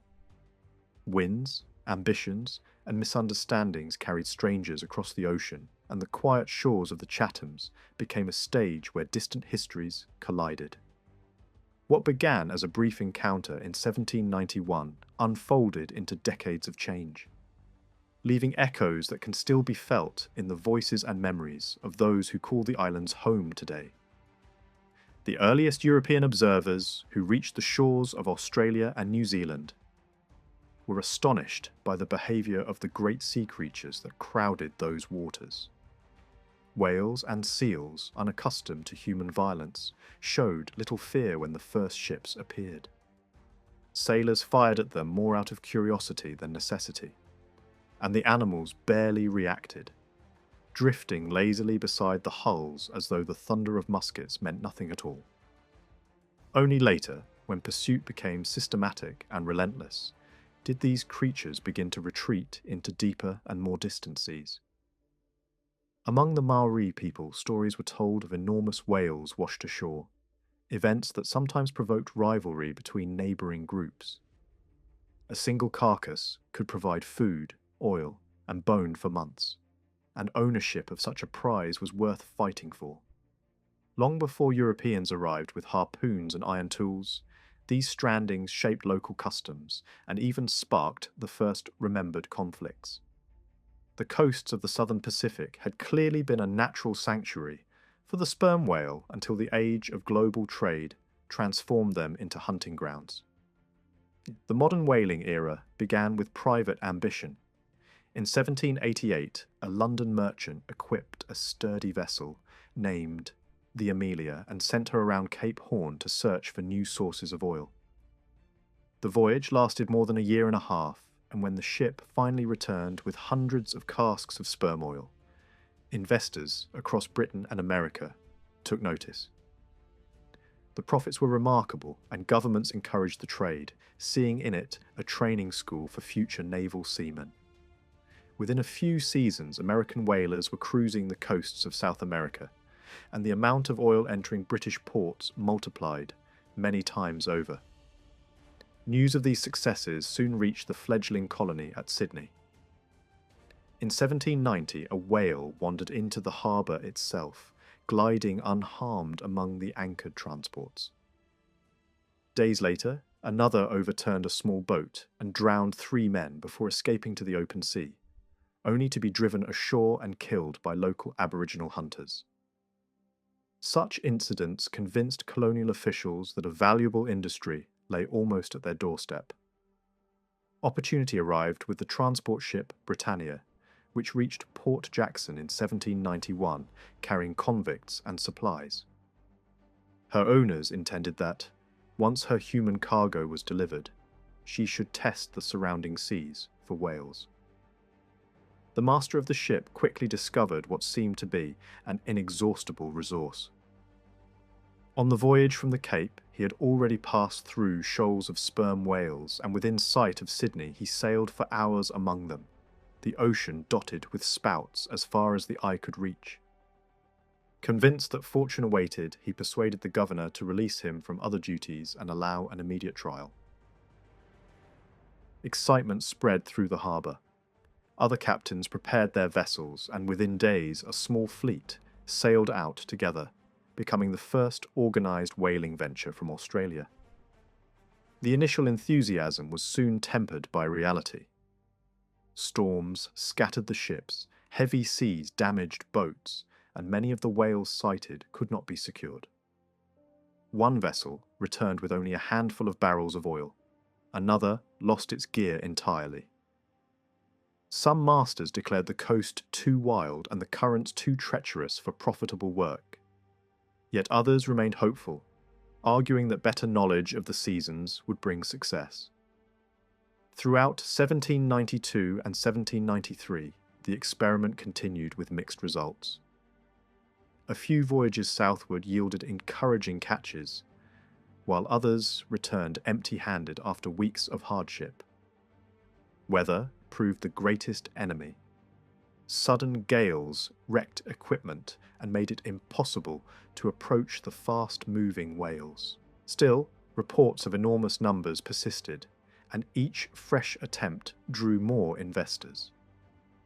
By the middle of the decade, vessels from Britain and America were appearing regularly. A Norfolk island lying on the route became a convenient stopping place where crews refreshed, and convicts occasionally escaped into new lives at sea. The trade slowly matured. By 1798, several whalers cruising only a short distance from Sydney managed to fill a substantial part of their holds, and one ship completed an entire cargo of sperm oil without leaving the region. These achievements encouraged others to follow, and the southern oceans began to resemble a busy maritime highway. The industry also attracted rough characters, men accustomed to isolation and danger, whose presence influenced the culture of the young colony. Sealing developed alongside whaling. The islands scattered through Bass Strait were found to be crowded with fur seals and the larger sea elephants. Parties of 10 or 12 men were left on remote beaches for months at a time, living in crude huts and boiling down blubber in iron pots. Their lives were harsh but potentially profitable, and small colonial schooners shuttled between the camps and Sydney carrying skins and oil. Competition soon grew fierce, particularly when American traders entered the scene and began purchasing the best pelts for the China market. Naturalists who visited the strait were struck by the behaviour of these animals. On some islands, the seals appeared fearless, lounging like domestic creatures until disturbed. The dominant males guarded rocky platforms, where their families gathered, and when strangers approached, they advanced with a deep roar, attempting to defend their territory. Different islands seemed to host slightly different kinds of seals, as though each rocky outpost spoke its own language of the sea. By the closing years of the century, the southern fisheries had become an established part of Pacific commerce. Cargoes worth enormous sums were shipped to London and Canton, and the profits helped sustain the struggling settlement at Sydney. Yet the very success of the trade began to change the environment that had created it. Whales learned to avoid the coasts where they had once played, and seals grew scarcer on the most accessible islands. Hunters were forced to search farther afield, pushing toward the unknown shores of New Zealand and beyond. The British penal colony established at New South Wales mattered far beyond Australia's coastline. From its first years, it became a launch point for movement across the South Pacific, and it quietly shaped the earliest European contact, trade, and settlement patterns in New Zealand and nearby islands. The authorities may have imagined a remote prison at the edge of the world, but convicts, looking across open water, did not see an ending. They saw routes, possibilities, and escape. Almost as soon as the first ships unloaded their human cargo, plans began to form. Visiting foreign vessels anchored in Sydney's waters were approached again and again by desperate men asking for passage out. Some offered money, others offered promises. Some even tried to bargain with the only leverage they believed they had, claiming they could bring women with them if a captain would hide them before sailing. Those early requests revealed a simple truth. A colony surrounded by sea could never rely on chains alone. The ocean invited risk. Not every attempt involved ships. Many absconded into the bush, surviving by theft and improvisation, becoming ghosts along the fringes of settlement. Patrols were sent, punishments were handed down, and some were banished to harsher places to set an example. Still, the pattern continued. A small boat slipping past the heads at night. A stolen sail, a hidden compass, a few days of provisions, and an impossible dream of reaching distant islands that existed mostly as rumours. One of the earliest escapes involved a small group who put to sea with food, clothing, and a few basic tools, declaring an intention to reach Tahiti. No trace was found. Their disappearance hung over the settlement like a warning and a temptation at the same time. If they had perished, it proved the sea was merciless. If they had survived, it proved the world was wider than the guards claimed. A few months later, a more famous flight unfolded, with careful planning and quiet nerve. A convict fisherman, his wife, their children and several companions slipped away in a fishing boat under cover of darkness. The escape was not discovered until the boat was already far beyond reach. In the rush, small items were dropped along the path. Bits of food scattered, tools left behind. Authorities searched the hut and found concealed spaces prepared in advance, hiding objects that could not be obtained openly. The arrangement suggested a long period of secret preparation. Even those closest to the group, including partners and friends, either knew nothing or refused to speak. Long after the boat vanished into the Pacific, news arrived that the fugitives had been found thousands of miles away. Their journey had been a chain of dangers.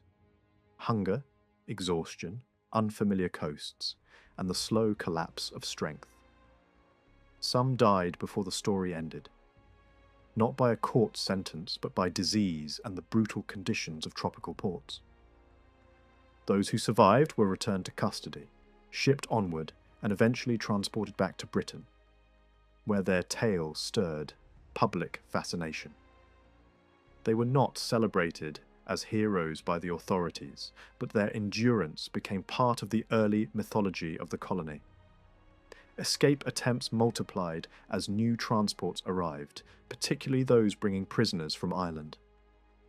Many of these convicts were sick and weakened by harsh voyages, and desperation followed them onto land. One group attempted an absurd march toward China, carrying weapons and a week of provisions, as if the continent could be crossed on foot like a road between villages. They vanished into the bush. When some were later encountered, they were nearly broken, naked or half-clothed, reduced to sucking moisture from plants and eating wild berries. Their condition was so pitiful it should have discouraged others, yet it rarely did. Hope was not rational in a place built on captivity. Rumours spread that many who walked into the interior never returned at all. Stories circulated of skeletons found far from settlement, remains that local Aboriginal people identified as white men who had lost their way and died slowly. These were not isolated tragedies. They became part of the geography of fear around early Sydney, a silent border drawn not by fences but by starvation and distance. Those with money or connections pursued another route. Shipmasters, always in need of crew, were often willing to sell passage to convicts who could pay. The price was steep, but the bargain was simple. A hidden body in a hold, a false name on a list, and a convict could become a sailor in a different ocean. This created a second shadow system, running alongside official life. Not all escapes relied on wilderness or luck. Many relied on commerce and corruption. Some captains went further, taking people without permission and slipping away before authorities could respond. When officers attempted to board suspected ships, the scene could turn tense and ugly.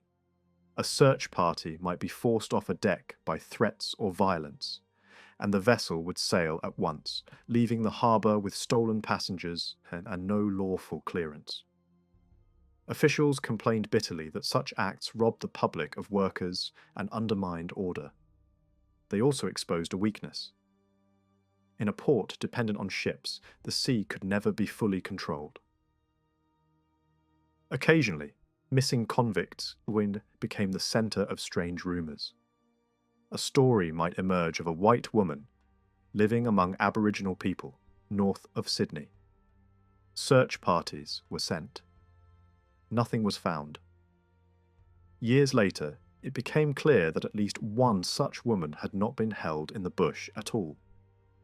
She had left the colony by ship and lived elsewhere under different conditions, far from the world that continued to invent legends about her.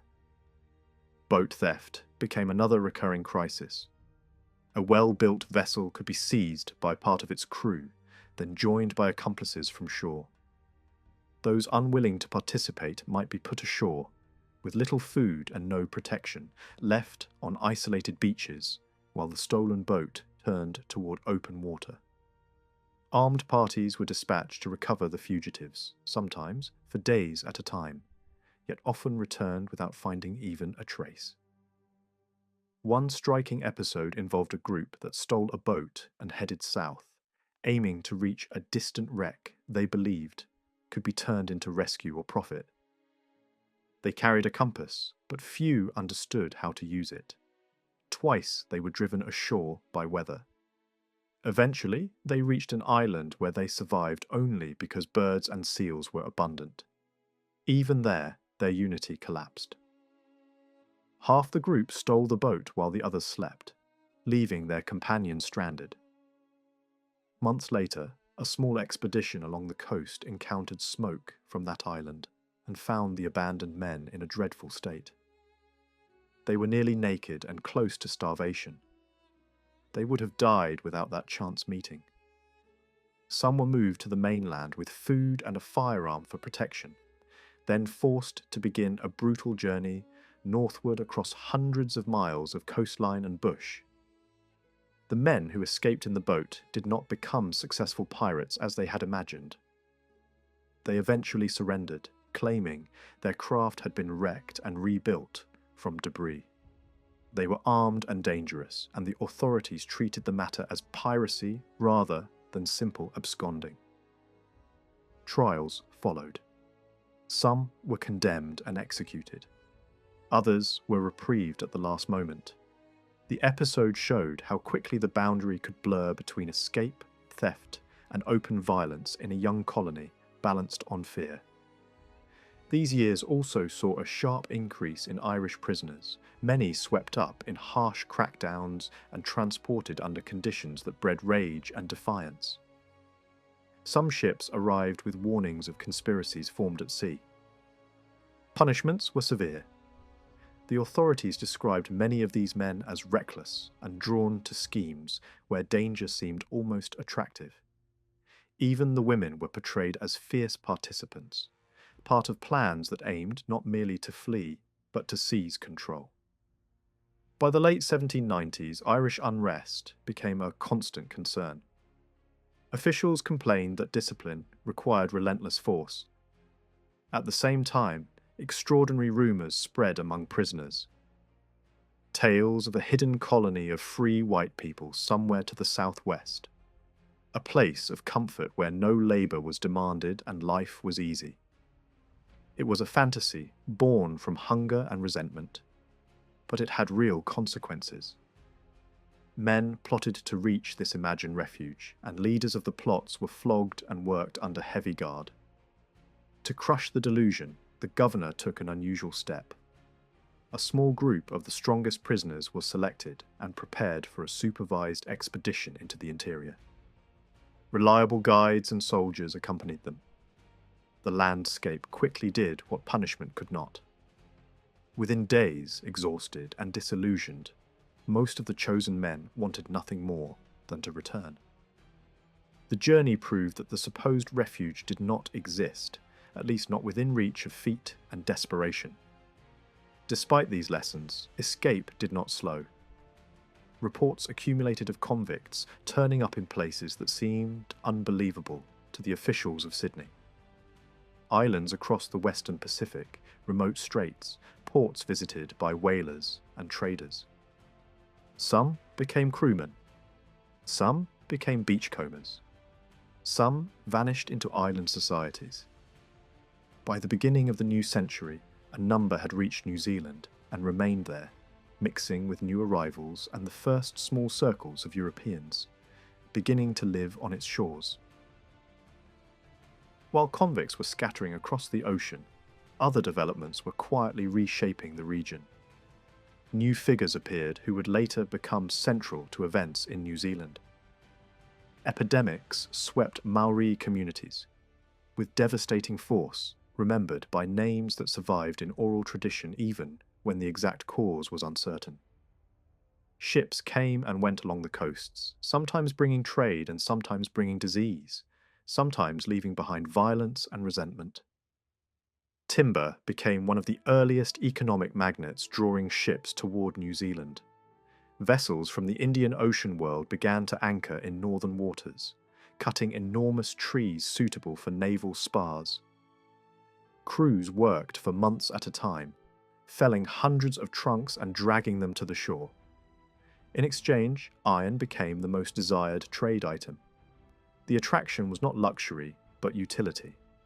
Axes and tools could reshape daily life, faster than any ornament.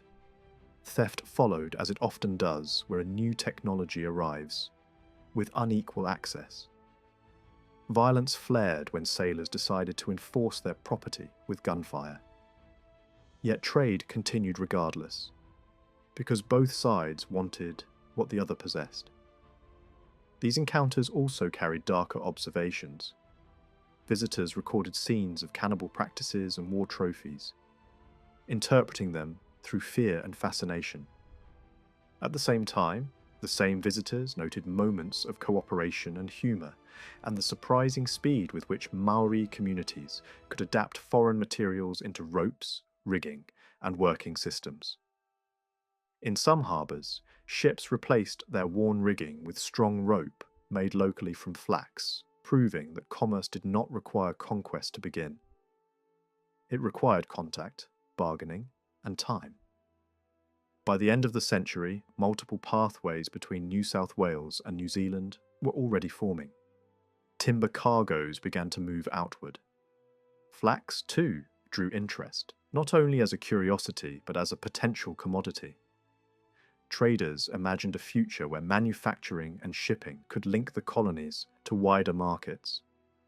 Whether those hopes were realistic mattered less than the fact that the imagination existed at all. The Pacific itself was still being mapped in fragments. Islands were sighted, named, and occasionally occupied by a handful of men living with Maori companions, creating small, unstable pockets of mixed life.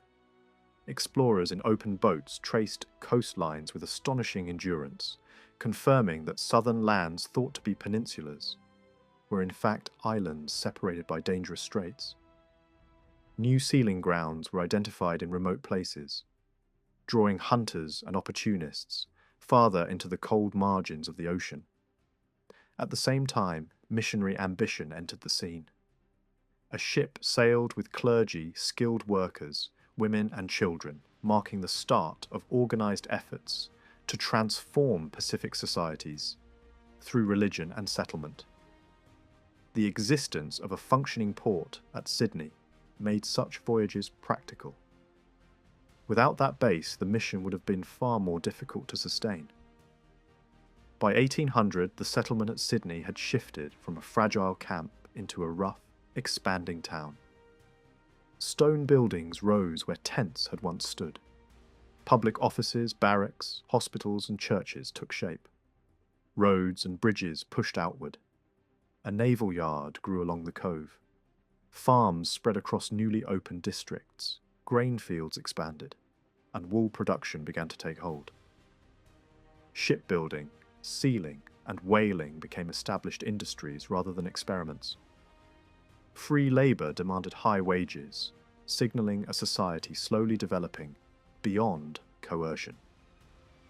At the beginning of the 19th century, New Zealand entered European awareness, not as a colony, but as a distant resource.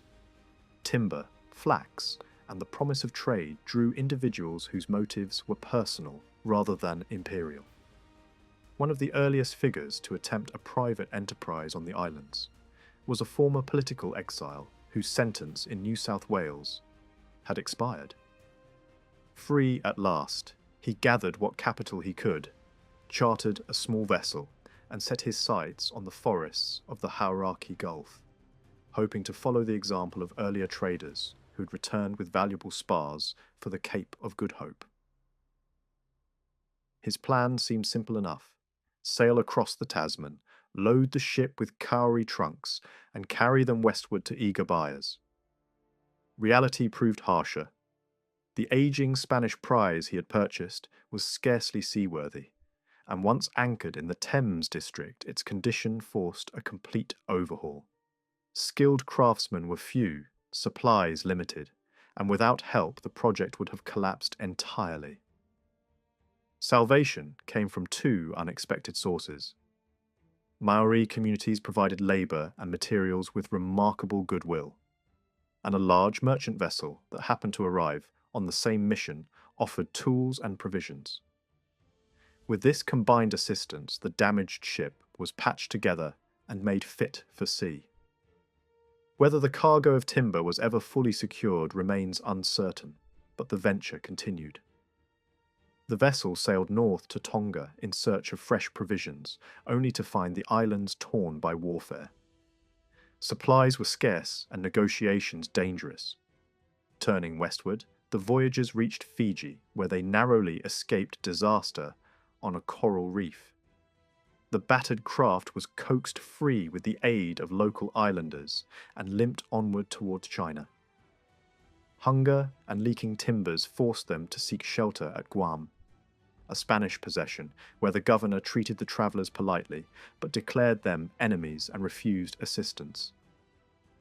There, after a year of hardship and wandering, the leader of the expedition fell ill and died, his grand design ending far from the forests that had first drawn him. While these personal dramas unfolded, the Thames district itself was becoming a regular station for European shipping. Another large merchantman remained there for 2 months, cutting and loading timber with the cooperation of local chiefs. The relationship was mostly peaceful. The only serious disturbance occurred when an officer's tent was plundered, an act later blamed on a few disreputable Europeans who had deserted from the ship. Maori hospitality was otherwise generous, and the abundance of food astonished the visitors. A short iron tool could be exchanged for enough fish to feed 100 sailors for a day, and baskets of potatoes arrived in endless supply. Such encounters revealed how quickly commerce could bridge cultures. Chiefs negotiated directly with captains, expecting fairness in exchange and respect in conduct. A later Maori address recalled those early days with pride, describing the arrival of scarlet garments, axes, peach stones, and potatoes. News of these treasures travelled across the island, drawing leaders from distant regions to seek the new tools that transformed their daily lives. Beyond trade, the Pacific world was beginning to connect in unexpected ways. The first printing press in New South Wales produced a small newspaper that occasionally mentioned events across the Tasman. Reports appeared of whaling vessels cruising the New Zealand coast, returning with thousands of barrels of oil. One captain brought a young man from the far north of the islands to Sydney, the first Maori known to travel voluntarily to the colony. Entertained in the governor's house, he observed European customs and carried home stories that would spread along the coasts, shaping expectations of future visitors. By these years, the seas around New Zealand were busy with enterprise. Whalers hunted the enormous sperm whale, whose head contained the prized substance that hardened into spermaceti. Sealers scoured the southern islands, returning with tens of thousands of skins. Ships were fitted with iron tripods and brick furnaces where blubber was boiled down, the very body of the whale fueling the fires that rendered its oil. Such industries drew sailors from every corner of the world, turning the Bay of Islands and the Thames into familiar ports on a widening maritime highway. Amid this traffic, Maori leaders sought direct contact with the colonial authorities. One prominent chief crossed the ocean to Sydney, where he was received with unusual honour. He dined at the governor's table, studied the spinning of cord and the weaving of cloth, and expressed regret that such skills were unknown at home. The visit was intended to build friendship, and he returned laden with gifts and accompanied by a young European who chose to live under his protection. For a time, it seemed that a genuine partnership might grow between the two societies. Fate intervened cruelly. The chief's daughter married the European assistant, and the couple were later persuaded by a merchant captain to sail with him along the coast. Promises were made that they would be returned safely, yet the ship turned toward distant seas, carrying them far from their home. At Malacca, the husband was abandoned ashore, while the wife was taken on to Penang and even traded to another officer before being recovered through official pressure. Their further history vanished into silence, but the betrayal left a scar that would colour later encounters. Not long afterward, the same chief revisited Sydney seeking news of his lost family. His arrival coincided with political turmoil in the colony, yet he was again treated with respect. He hoped to discover the whereabouts of the missing couple, but no clear answers could be given. The sorrow of that loss followed him home. While these personal stories unfolded, a darker event erupted to the north at Whangaroa. The destruction of a British ship and the killing of its crew shocked every vessel along the coast. Rumours flew without restraint, and in the confusion the visiting chief was accused of involvement despite scant evidence. Whaling crews, inflamed by anger, launched a night attack on his island stronghold, burning houses and crops and killing many inhabitants. The wounded leader escaped across the water, but his influence was broken. Later, he died from injuries received in tribal fighting, a victim of suspicion rather than guilt. The tragedy revealed how fragile early relations remained. Misunderstanding and vengeance could sweep aside years of cautious goodwill. Yet even amid violence, ordinary trade continued. Other chiefs maintained friendly ties with captains, supplying timber and food, while European beachcombers began to settle permanently among them, marrying local women and raising families whose mixed heritage marked a new chapter in the island's story. Another Maori traveller soon followed a different path across the world. Chosen by a ship's surgeon for his intelligence and bearing, he sailed first to St. Helena and then to England itself. The sights of London overwhelmed him. Forests of masts on the Thames, streets crowded with iron goods, houses filled with mirrors and paintings. Introduced at court, he performed the war dance before the aged king and queen, who laughed and presented him with coins. He later recalled with amusement that he had asked for axes instead of muskets, not yet knowing which would prove more powerful in the years ahead. After months abroad, he returned through India and the Pacific, finally stepping ashore again in his homeland. The experience had changed him, yet he soon resumed the habits of his people. He would tell visitors that roast beef had not made him forget the taste of fern root, and he showed little desire to leave again. His journey, however, demonstrated that Maori could move confidently within the wider world, observing, judging, and choosing for themselves what to accept. By the end of the first decade of the century, New Zealand was no longer an isolated edge of the map. Timber cutters, whalers, missionaries in preparation, and curious adventurers crossed its harbours each year. Chiefs weighed the benefits and dangers of these strangers, sometimes welcoming them, sometimes resisting. Individual lives intertwined across oceans, exiles seeking fortune, sailors seeking oil, Maori seeking tools and knowledge.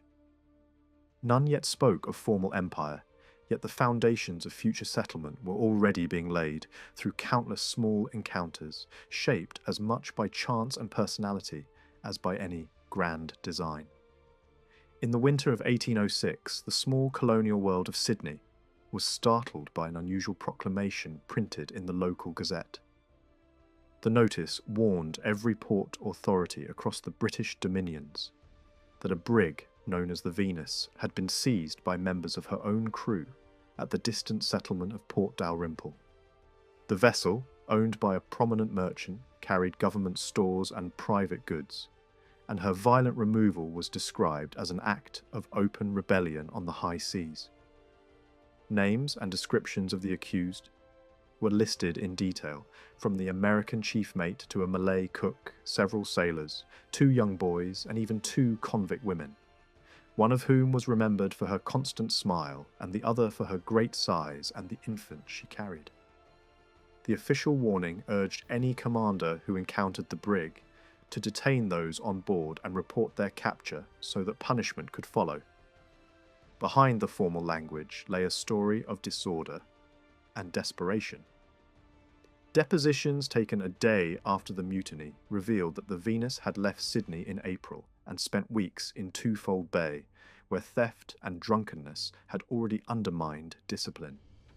The captain accused his mate of breaking into a cask of spirits, an allegation that was fiercely denied, yet suspicion poisoned every relationship on board. As the ship continued toward Tasmania, further trouble erupted. A small box belonging to another officer was seen drifting in the water, and later it was discovered that a convict woman living with the mate had thrown it overboard. When the brig finally anchored at Port Dalrymple, the captain went ashore with dispatches, leaving the vessel in the hands of men he no longer trusted.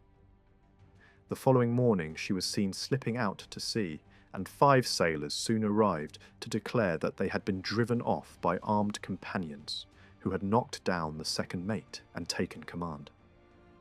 The mutineers, it was said, carried muskets and pistols, and one of them steered the ship away while the others threatened anyone who resisted. Investigations confirmed the captain's earlier fears. He admitted that while still in Twofold Bay, he had considered surrendering the vessel to any passing colonial craft because he believed his life in danger. The Venus, laden with supplies intended for the young Tasmanian settlements, vanished into the open ocean. For months her fate remained uncertain. Reports eventually reached Sydney that the brig had wandered along the coast of New Zealand, stopping at Te Puna, where the ringleaders were put ashore with 2 women, a child, and a portion of the cargo. The remaining crew, unable to navigate, were left adrift with little hope of return. Whaling captains later carried fragments of news. One of the women was said to have died at the Bay of Islands. The other refused offers of rescue and stayed beside the men who had built crude huts on the beach. Kelly, the American mate, was eventually captured and sent toward England, while another conspirator was returned to New South Wales aboard a foreign ship. The brig herself faded from record, a ghost of the Pacific currents. The presence of the Venus brought tragedy to local communities. The crew abducted a young woman related to a northern chief, and she was passed from hand to hand before falling into the power of a leader at Mercury Bay. There she met a terrible end, killed and consumed during tribal conflict. The outrage smouldered for years until her kinsman Temurenga felt strong enough to seek revenge. In 1819 he gathered allies from several districts and sailed south with a formidable fleet of war canoes to demand satisfaction. The campaign unfolded with the grim ceremony of Maori warfare. Opposing forces met near the place where a European explorer had once anchored. Te Marenga's men carried muskets, weapons still unfamiliar to many of their enemies. After tense exchanges, a volley cut down leading chiefs of the other side, and panic followed. The Avengers halted at first, believing honour restored, but allies pressed for a renewed assault. Villages were burned, hundreds killed, and many more taken captive to serve as slaves. When the expedition returned north, observers counted long canoes crowded with warriors, displaying severed heads as trophies. Missionaries and sailors at the Bay of Islands watched these scenes with unease. One visitor described fleets of decorated canoes, their crews shouting in triumph as they passed his boat. Another saw heads mounted on poles outside a chief's house, grim reminders of a feud that had begun with the kidnapping of a single woman. Such violence revealed how fragile early contacts between cultures remained, and how quickly European interference could ignite old rivalries. Amid these turbulent years, a very different enterprise was taking shape. The Reverend Samuel Marsden, chaplain of New South Wales, returned to England determined to open a path of peaceful influence in New Zealand. Practical, plain-spoken, and stubbornly principled, he believed that faith could take root only where ordinary skills of life were first established. He proposed sending not preachers alone, but carpenters, smiths, and craftsmen who could teach the making of boats, tools, and clothing. The arts of daily living, he argued, would prepare minds for the message of the gospel. Marsden's background shaped this vision. Born in Yorkshire to humble parents, educated through the help of benefactors, he had served in the penal colony for more than a decade and understood both its brutality and its possibilities. Slovenly in appearance, yet fearless in conviction, he earned enemies as easily as admirers, but few doubted his determination. To missionary societies in London he wrote that civilization and religion must walk side by side, and that success would depend on men of piety, industry, prudence, and patience. The newly formed Church Missionary Society accepted his counsel and selected two artisans, William Hall and John King, to begin the work. Hall had learned shipbuilding and navigation, while King was trained in dressing flax and making rope. They were instructed to live simply, observe the Sabbath, teach children, and win trust through useful labour rather than force of argument. Their passage to the southern hemisphere was secured in a transport vessel, and Marsden himself prepared to accompany them. Fate added an unexpected companion. Weeks after sailing, Marsden noticed among the crew a dark-skinned youth, wrapped in a ragged coat, coughing blood and close to death. The stranger was a young man of rank from New Zealand named Ruatara, related to a respected chief of Te Puna. His illness and abandonment touched the clergyman deeply, and in caring for him, Marsden discovered a bridge to the people he hoped to reach. The meeting would shape the future of the mission more profoundly than any official plan. Thus, at the close of the first decade of the century, two currents converged on the shores of New Zealand. One was born of lawlessness and greed, represented by the mutiny of the Venus and the conflicts it provoked. The other arose from a quieter determination to exchange skills and belief, carried by men who trusted that patient work could soften even the hardest frontier. The island stood between these forces, their inhabitants weighing the dangers and promises of a world that had suddenly drawn close across the restless Pacific. Ruatara, known among his people as the Lizard, belonged to the Hikutu and Gatuaru lines of Ngapuhi. His home was at Te Puna, and through family ties he stood close to Te Pahi and to the rising power of Hongi Hika. Those connections placed him at the centre of northern politics long before Europeans learned to pronounce his name. When he first left the Bay of Islands, he stepped into a world that would test every quality he possessed. curiosity, endurance, and an almost stubborn belief that knowledge brought from abroad could change the fate of his homeland. The story of his wanderings became known largely through the recollections of Samuel Marsden, who encountered the young chief by chance and later regarded him as a partner in an unlikely mission. To modern ears, Ruatara's vision of Christianity may sound vague, yet he clearly sensed that something in the European way of life offered power beyond the old customs. Without his authority and protection, the earliest missionaries would never have gained a foothold. His life became a bridge between two worlds, fragile but decisive. Ruatara first went to sea aboard a whaling vessel that called at the Bay of Islands for provisions.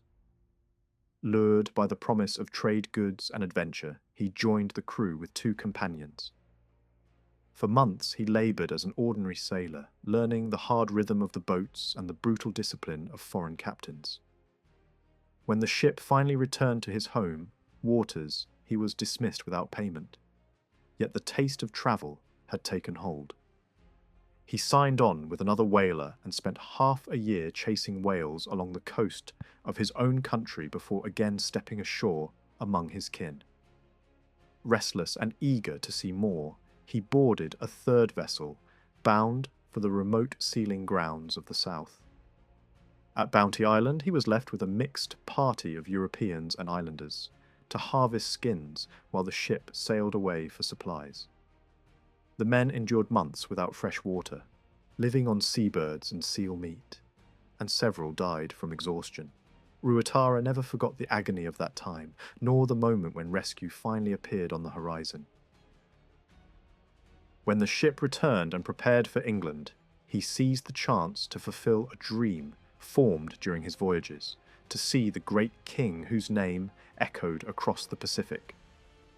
He crossed half the world for that hope, only to find himself confined aboard a crowded vessel in the Thames, treated as a curiosity rather than a guest. Requests to visit the capital were dismissed, and his wages were withheld. Sick with disappointment and disease, he was transferred like unwanted cargo to another transport bound back to the colonies. On that second ship, fate placed him in the path of Samuel Marsden. The missionary noticed the frail stranger wrapped in a threadbare coat and learned his story with growing indignation. Care and proper food slowly restored the young chief, and gratitude bound the 2 men together. During the long voyage south, Ruatara worked as a sailor, earning respect for his skill, and on arrival he chose to remain for a time at Marsden's farm near Parramatta. There he discovered the ordered labour of European agriculture and began to imagine fields of wheat beside the harbours of the north. His longing for home eventually drew him back to sea. A whaling captain agreed to carry him to New Zealand on the condition that he serve with the crew until their cargo was complete. Months later, the vessel lay almost within sight of his village, yet the captain refused to land him and sailed on toward Norfolk Island. Ruatara pleaded to be set ashore anywhere along the coast, but the promise was ignored. The betrayal cut deeper than any earlier hardship. At Norfolk Island, he and his companions were abandoned with little clothing or food left among the ruins of a settlement recently deserted by the government. Another passing ship finally carried him to Sydney, where he appeared once more at Marsden's door, thinner and wiser. Even then, he would not surrender his purpose. He gathered tools and seed wheat, determined to show his people a new way of living, and embarked again for the north. When at last he stepped onto the beach of Te Puna, joy mixed with uncertainty. The wheat was planted with ceremony and distributed to neighbouring chiefs, yet the crop baffled them. Expecting grain beneath the soil like potatoes, many dug up the young plants in frustration and burned the fields as a trick. Only Hongi Hika allowed the strange crop to mature, and when the heads turned golden, the doubters began to listen. Without a mill, however, the harvest could not be turned into bread, and the lesson remained incomplete. Ships came and went, sometimes carrying tools sent by Marsden, sometimes stealing them away through misfortune. Ruatara endured each setback with remarkable patience, convinced that the prosperity of his people depended on mastering the skills he had seen abroad. He spoke of the wealth that grew from the soil and of the peace that might follow if trade replaced endless warfare. His efforts unfolded against a darker background. The harbour of Whangaroa had recently witnessed the destruction of the ship Boyd, an event that shook every settlement along the coast. Stories differed about the cause, yet all agreed on the horror. A European vessel lured into the bay, its crew slaughtered, the wreck burned to the waterline. The tragedy deepened suspicion on both sides and made Ruatara's dream of cooperation seem fragile indeed. Still, he persisted.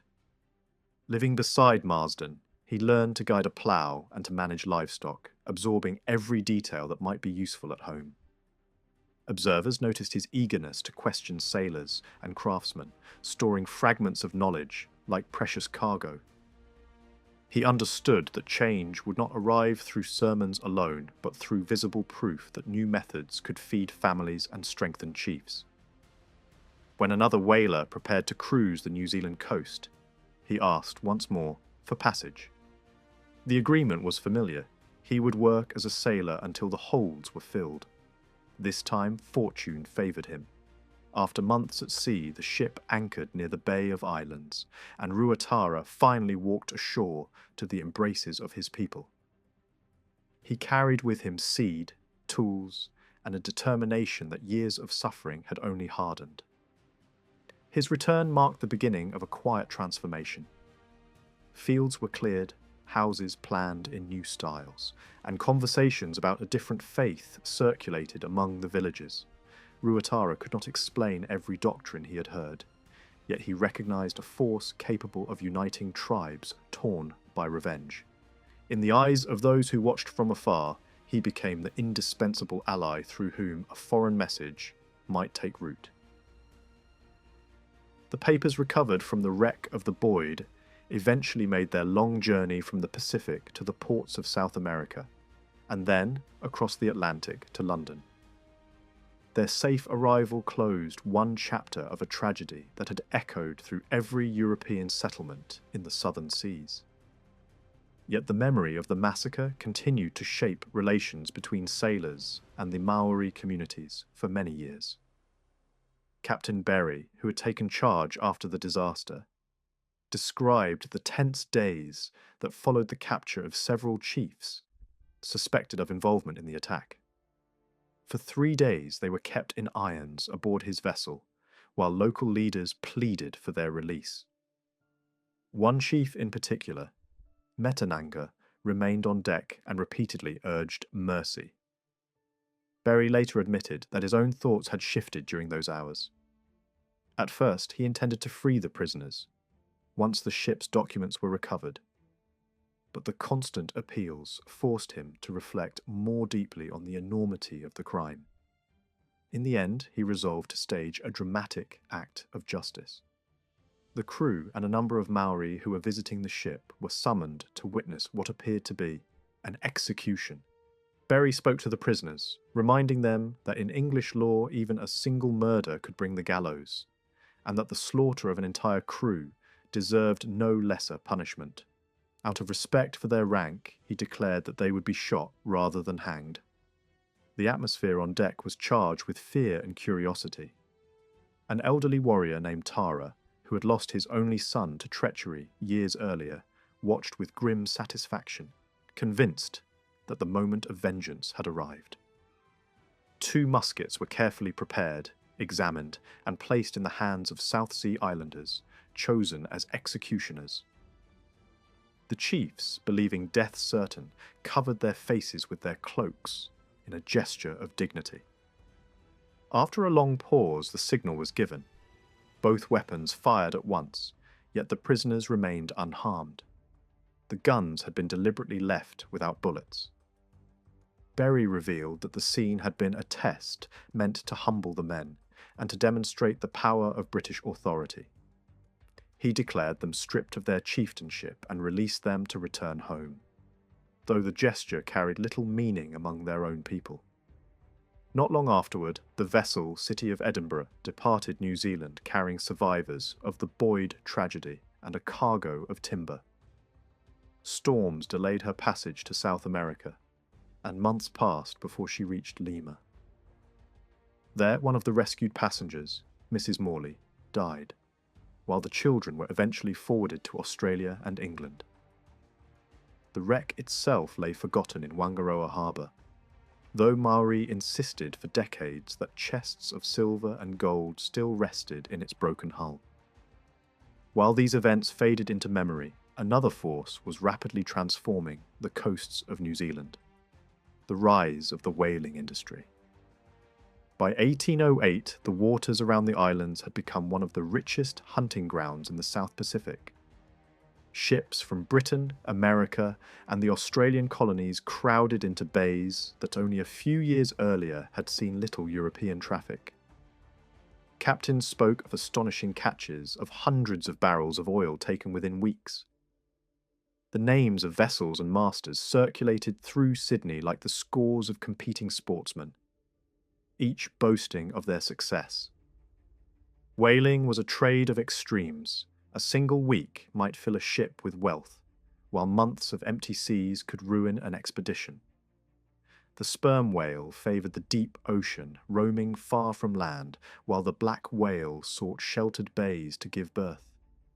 Hunters learned to follow these patterns, establishing stations on remote headlands where lookouts could scan the horizon for the telltale spout. By the late 1820s, permanent shore stations appeared along Cook Strait and Banks Peninsula. Rough settlements grew beside the try-pots, where blubber was boiled into oil. Life in these camps was harsh and often lawless. Merchants from Sydney supplied tools and provisions on credit, taking the finished oil at prices that left the crews permanently in debt. After each season, ships arrived loaded with spirits, and weeks of drunken idleness followed. Letters home were rare, and many men found themselves bound to the coast with no means of escape. Yet the craft of whaling developed its own discipline. Crews were divided into headsmen, boat steerers, and ordinary oarsmen, each paid a share of the catch. Unwritten laws governed disputes over a whale. The first harpoon secured ownership, assistance meant equal division, and the boat that struck the calf claimed the mother as well. These customs were honoured with surprising loyalty among men, otherwise quick to quarrel. The chase itself was a spectacle of courage and danger. From dawn, the boats waited for the signal from the lookout. When a spout appeared on the horizon, crews raced across the water, steering with long oars and reading every movement of the sea. The harpooner balanced in the bow as the enormous shape rose beside them. Once the iron struck home, the boat was dragged at terrifying speed, the line smoking around the post. Finally, after hours of struggle, the headsman closed in with the lance, and the sea turned red as the whale entered its last convulsions. Banks Peninsula became one of the busiest centres of this trade. By the mid-1830s, stations operated at Piraki and Rumataki, drawing vessels from France, Denmark, America, and Australia. Among the most notable figures was George Hempelmann, a formidable German captain who established a settlement at Piraki in 1837. He purchased land from local chiefs in exchange for a boat and supplies, and built houses of timber carried from Queen Charlotte Sound. His treatment of Maori servants was severe enough to draw official warnings from visiting naval officers, yet his claim to the land endured for decades. The prosperity of the whalers encouraged grander ambitions. In 1838, a French captain announced that he had bought almost the entire peninsula from the local tribes. His supposed purchase later became the foundation of a company in France that dreamed of planting a colony on the southern coast. Such schemes revealed how quickly the presence of a few rough hunting camps had attracted international interest. Through these years, the industry reached remarkable heights. Records from 1831 listed dozens of ships working the New Zealand grounds.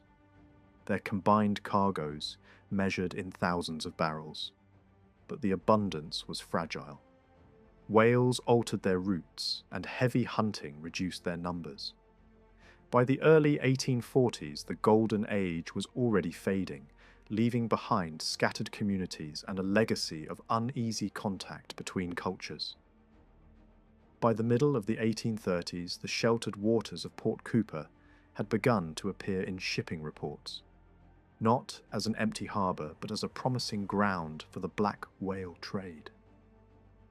One of the earliest vessels to draw attention was the Lucy Anne, which reached Sydney after a 4-month absence carrying a heavy cargo of oil and a small quantity of whalebone. Her captain later remarked that the season might have been even richer had the weather shown more mercy. For weeks the bay had been swept by rough seas, and from May until September the boats could venture out only on rare calm days. At that time there were no permanent gangs established on the shore, and even several years later the returns of visiting ships suggested that organised stations had not yet taken root. The following season proved more successful. 2 vessels filled their holds entirely from the port, an achievement that encouraged further interest along the coast. The Friendship under Captain West secured thousands of barrels of black oil, together with a substantial quantity of sperm oil, while the Nile returned with a similarly impressive cargo. These results hinted that the sheltered inlets north of Banks Peninsula might rival the more famous grounds of Cook Strait. Along the long curve of coastline stretching toward the north were many small harbours that would later become familiar names in the whaling world. Kaikoura, Cloudy Bay, Queen Charlotte Sound, Porirua, Kapiti, Taranaki, and numerous lesser coves all saw the arrival of boats during these years. Records of their earliest activities have largely vanished, preserved only in scattered letters or the memories of aging sailors. From Cloudy Bay, however, a few vivid glimpses survive. In 1831, a master of the ship, Elizabeth, wrote from that anchorage, describing a scene of bustling competition. Several vessels lay side by side, their decks stained with oil, each boasting of the number of barrels secured. Mossman's shore parties had already obtained a modest catch, and new ships were arriving almost weekly. The letter revealed how crowded the bay had become and how quickly the trade could change the fortunes of a season. 4 years later, another Sydney report listed an even greater fleet at anchor. British, American, and French flags mingled in the sheltered water, and the total amount of oil stored in the holds approached 5,000 barrels. Yet abundance brought its own problems. Captains complained that too many boats chased the same whales, and that when a spout appeared on the horizon, dozens of crews would launch at once, turning the pursuit into chaos. Southeast winds often transformed the bay into a dangerous lee shore, and the whales themselves seemed to prefer quieter waters elsewhere for calving. A traveller who visited Cloudy Bay toward the end of the decade left a revealing account of life among the stations. He described the try-works blazing night and day, the ground slick with grease, and the air heavy with the smell of decaying carcasses. Ships frequently sold their oil directly to passing traders, at prices far below those offered in Sydney, for few captains wished to carry their cargo across the Tasman once the season was finished. Men known as tungers made a living from the scraps left behind, towing the stripped bodies to the beach and boiling what remained into a few additional casks. The same observer painted an unflattering picture of social life in the anchorage. Hundreds of Maori visited the ships each evening, and many of the sailors formed temporary alliances with local women. Clothing from the slop chest served as payment, and tobacco changed hands constantly. The mixture of cultures produced both friendliness and disorder, and sickness spread easily among crews who spent months without discipline. Elsewhere in Cook Strait, similar settlements were emerging. Tiawaiti on the eastern side of Tory Channel grew from a handful of huts into a recognisable village. Early residents endured years of hardship, at times living on whale meat and wild turnip tops, when other provisions failed. Blubber was occasionally thrown away for want of casks, and valuable bone left to rot, a buyer could be found. Yet persistence gradually brought stability, and by the late 1830s visitors found a community of rough wooden houses, small gardens, and busy try works. Descriptions of Tiawaiti reveal the character of those who lived there. The houses were built of wattled supplejack plastered with clay, with heavy chimneys of stone. The most prominent figure was the trader known as Dickie Barrett, whose timber dwelling overlooked the anchorage and served as a meeting place for whalers and chiefs alike. Streams ran clear through the valley, but the beaches were black with oil and scraps of flesh. On Sundays, the boilers continued to roar, for whales recognised no day of rest. Whaling demanded strict organisation, and some stations developed a reputation for discipline that contrasted with the general lawlessness of the coast. At Evans Island near Kapiti, the boats were kept like those of a naval vessel, their gear carefully covered and the crews dressed in matching shirts. When a whale was sighted, the launch was swift and orderly, and success followed more often than not. One season, the head of that station claimed profits large enough to astonish visiting merchants. Kapiti itself had become a central hub of the trade.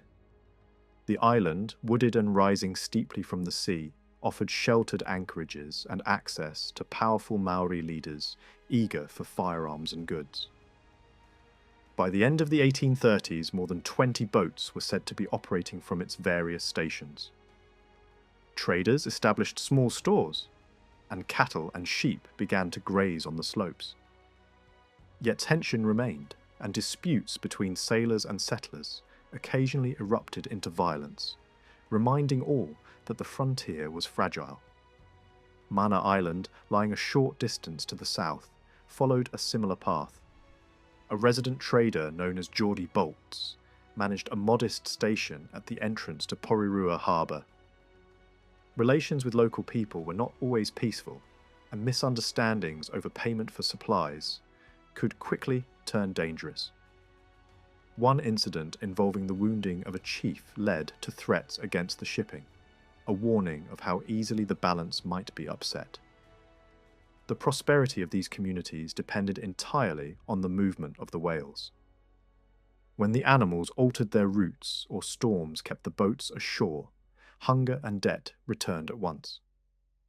Nevertheless, by 1839, the combined output of Kapiti and Mana reached several hundred tons of oil and a substantial quantity of bone, proving that the southern grounds had become a major industry. Amid this growth, the settlements acquired a distinctive character. Half-caste children played along the beaches, goats wandered among the huts, and Maori women kept the houses remarkably clean. Carpenters and blacksmiths demanded high wages, insisting on payment in coin rather than goods. Some traders amassed fortunes by reselling supplies from visiting ships, while others sank into poverty. The broader world was also changing. Far away in Sydney, political turmoil had shaken the colony, and the influence of those events reached even the remote bays of New Zealand. The old New South Wales Corps, long accustomed to profit from the trade in spirits, had once deposed a governor who threatened their monopoly. Such struggles over authority and commerce shaped the markets on which the whalers depended, determining prices and the flow of supplies.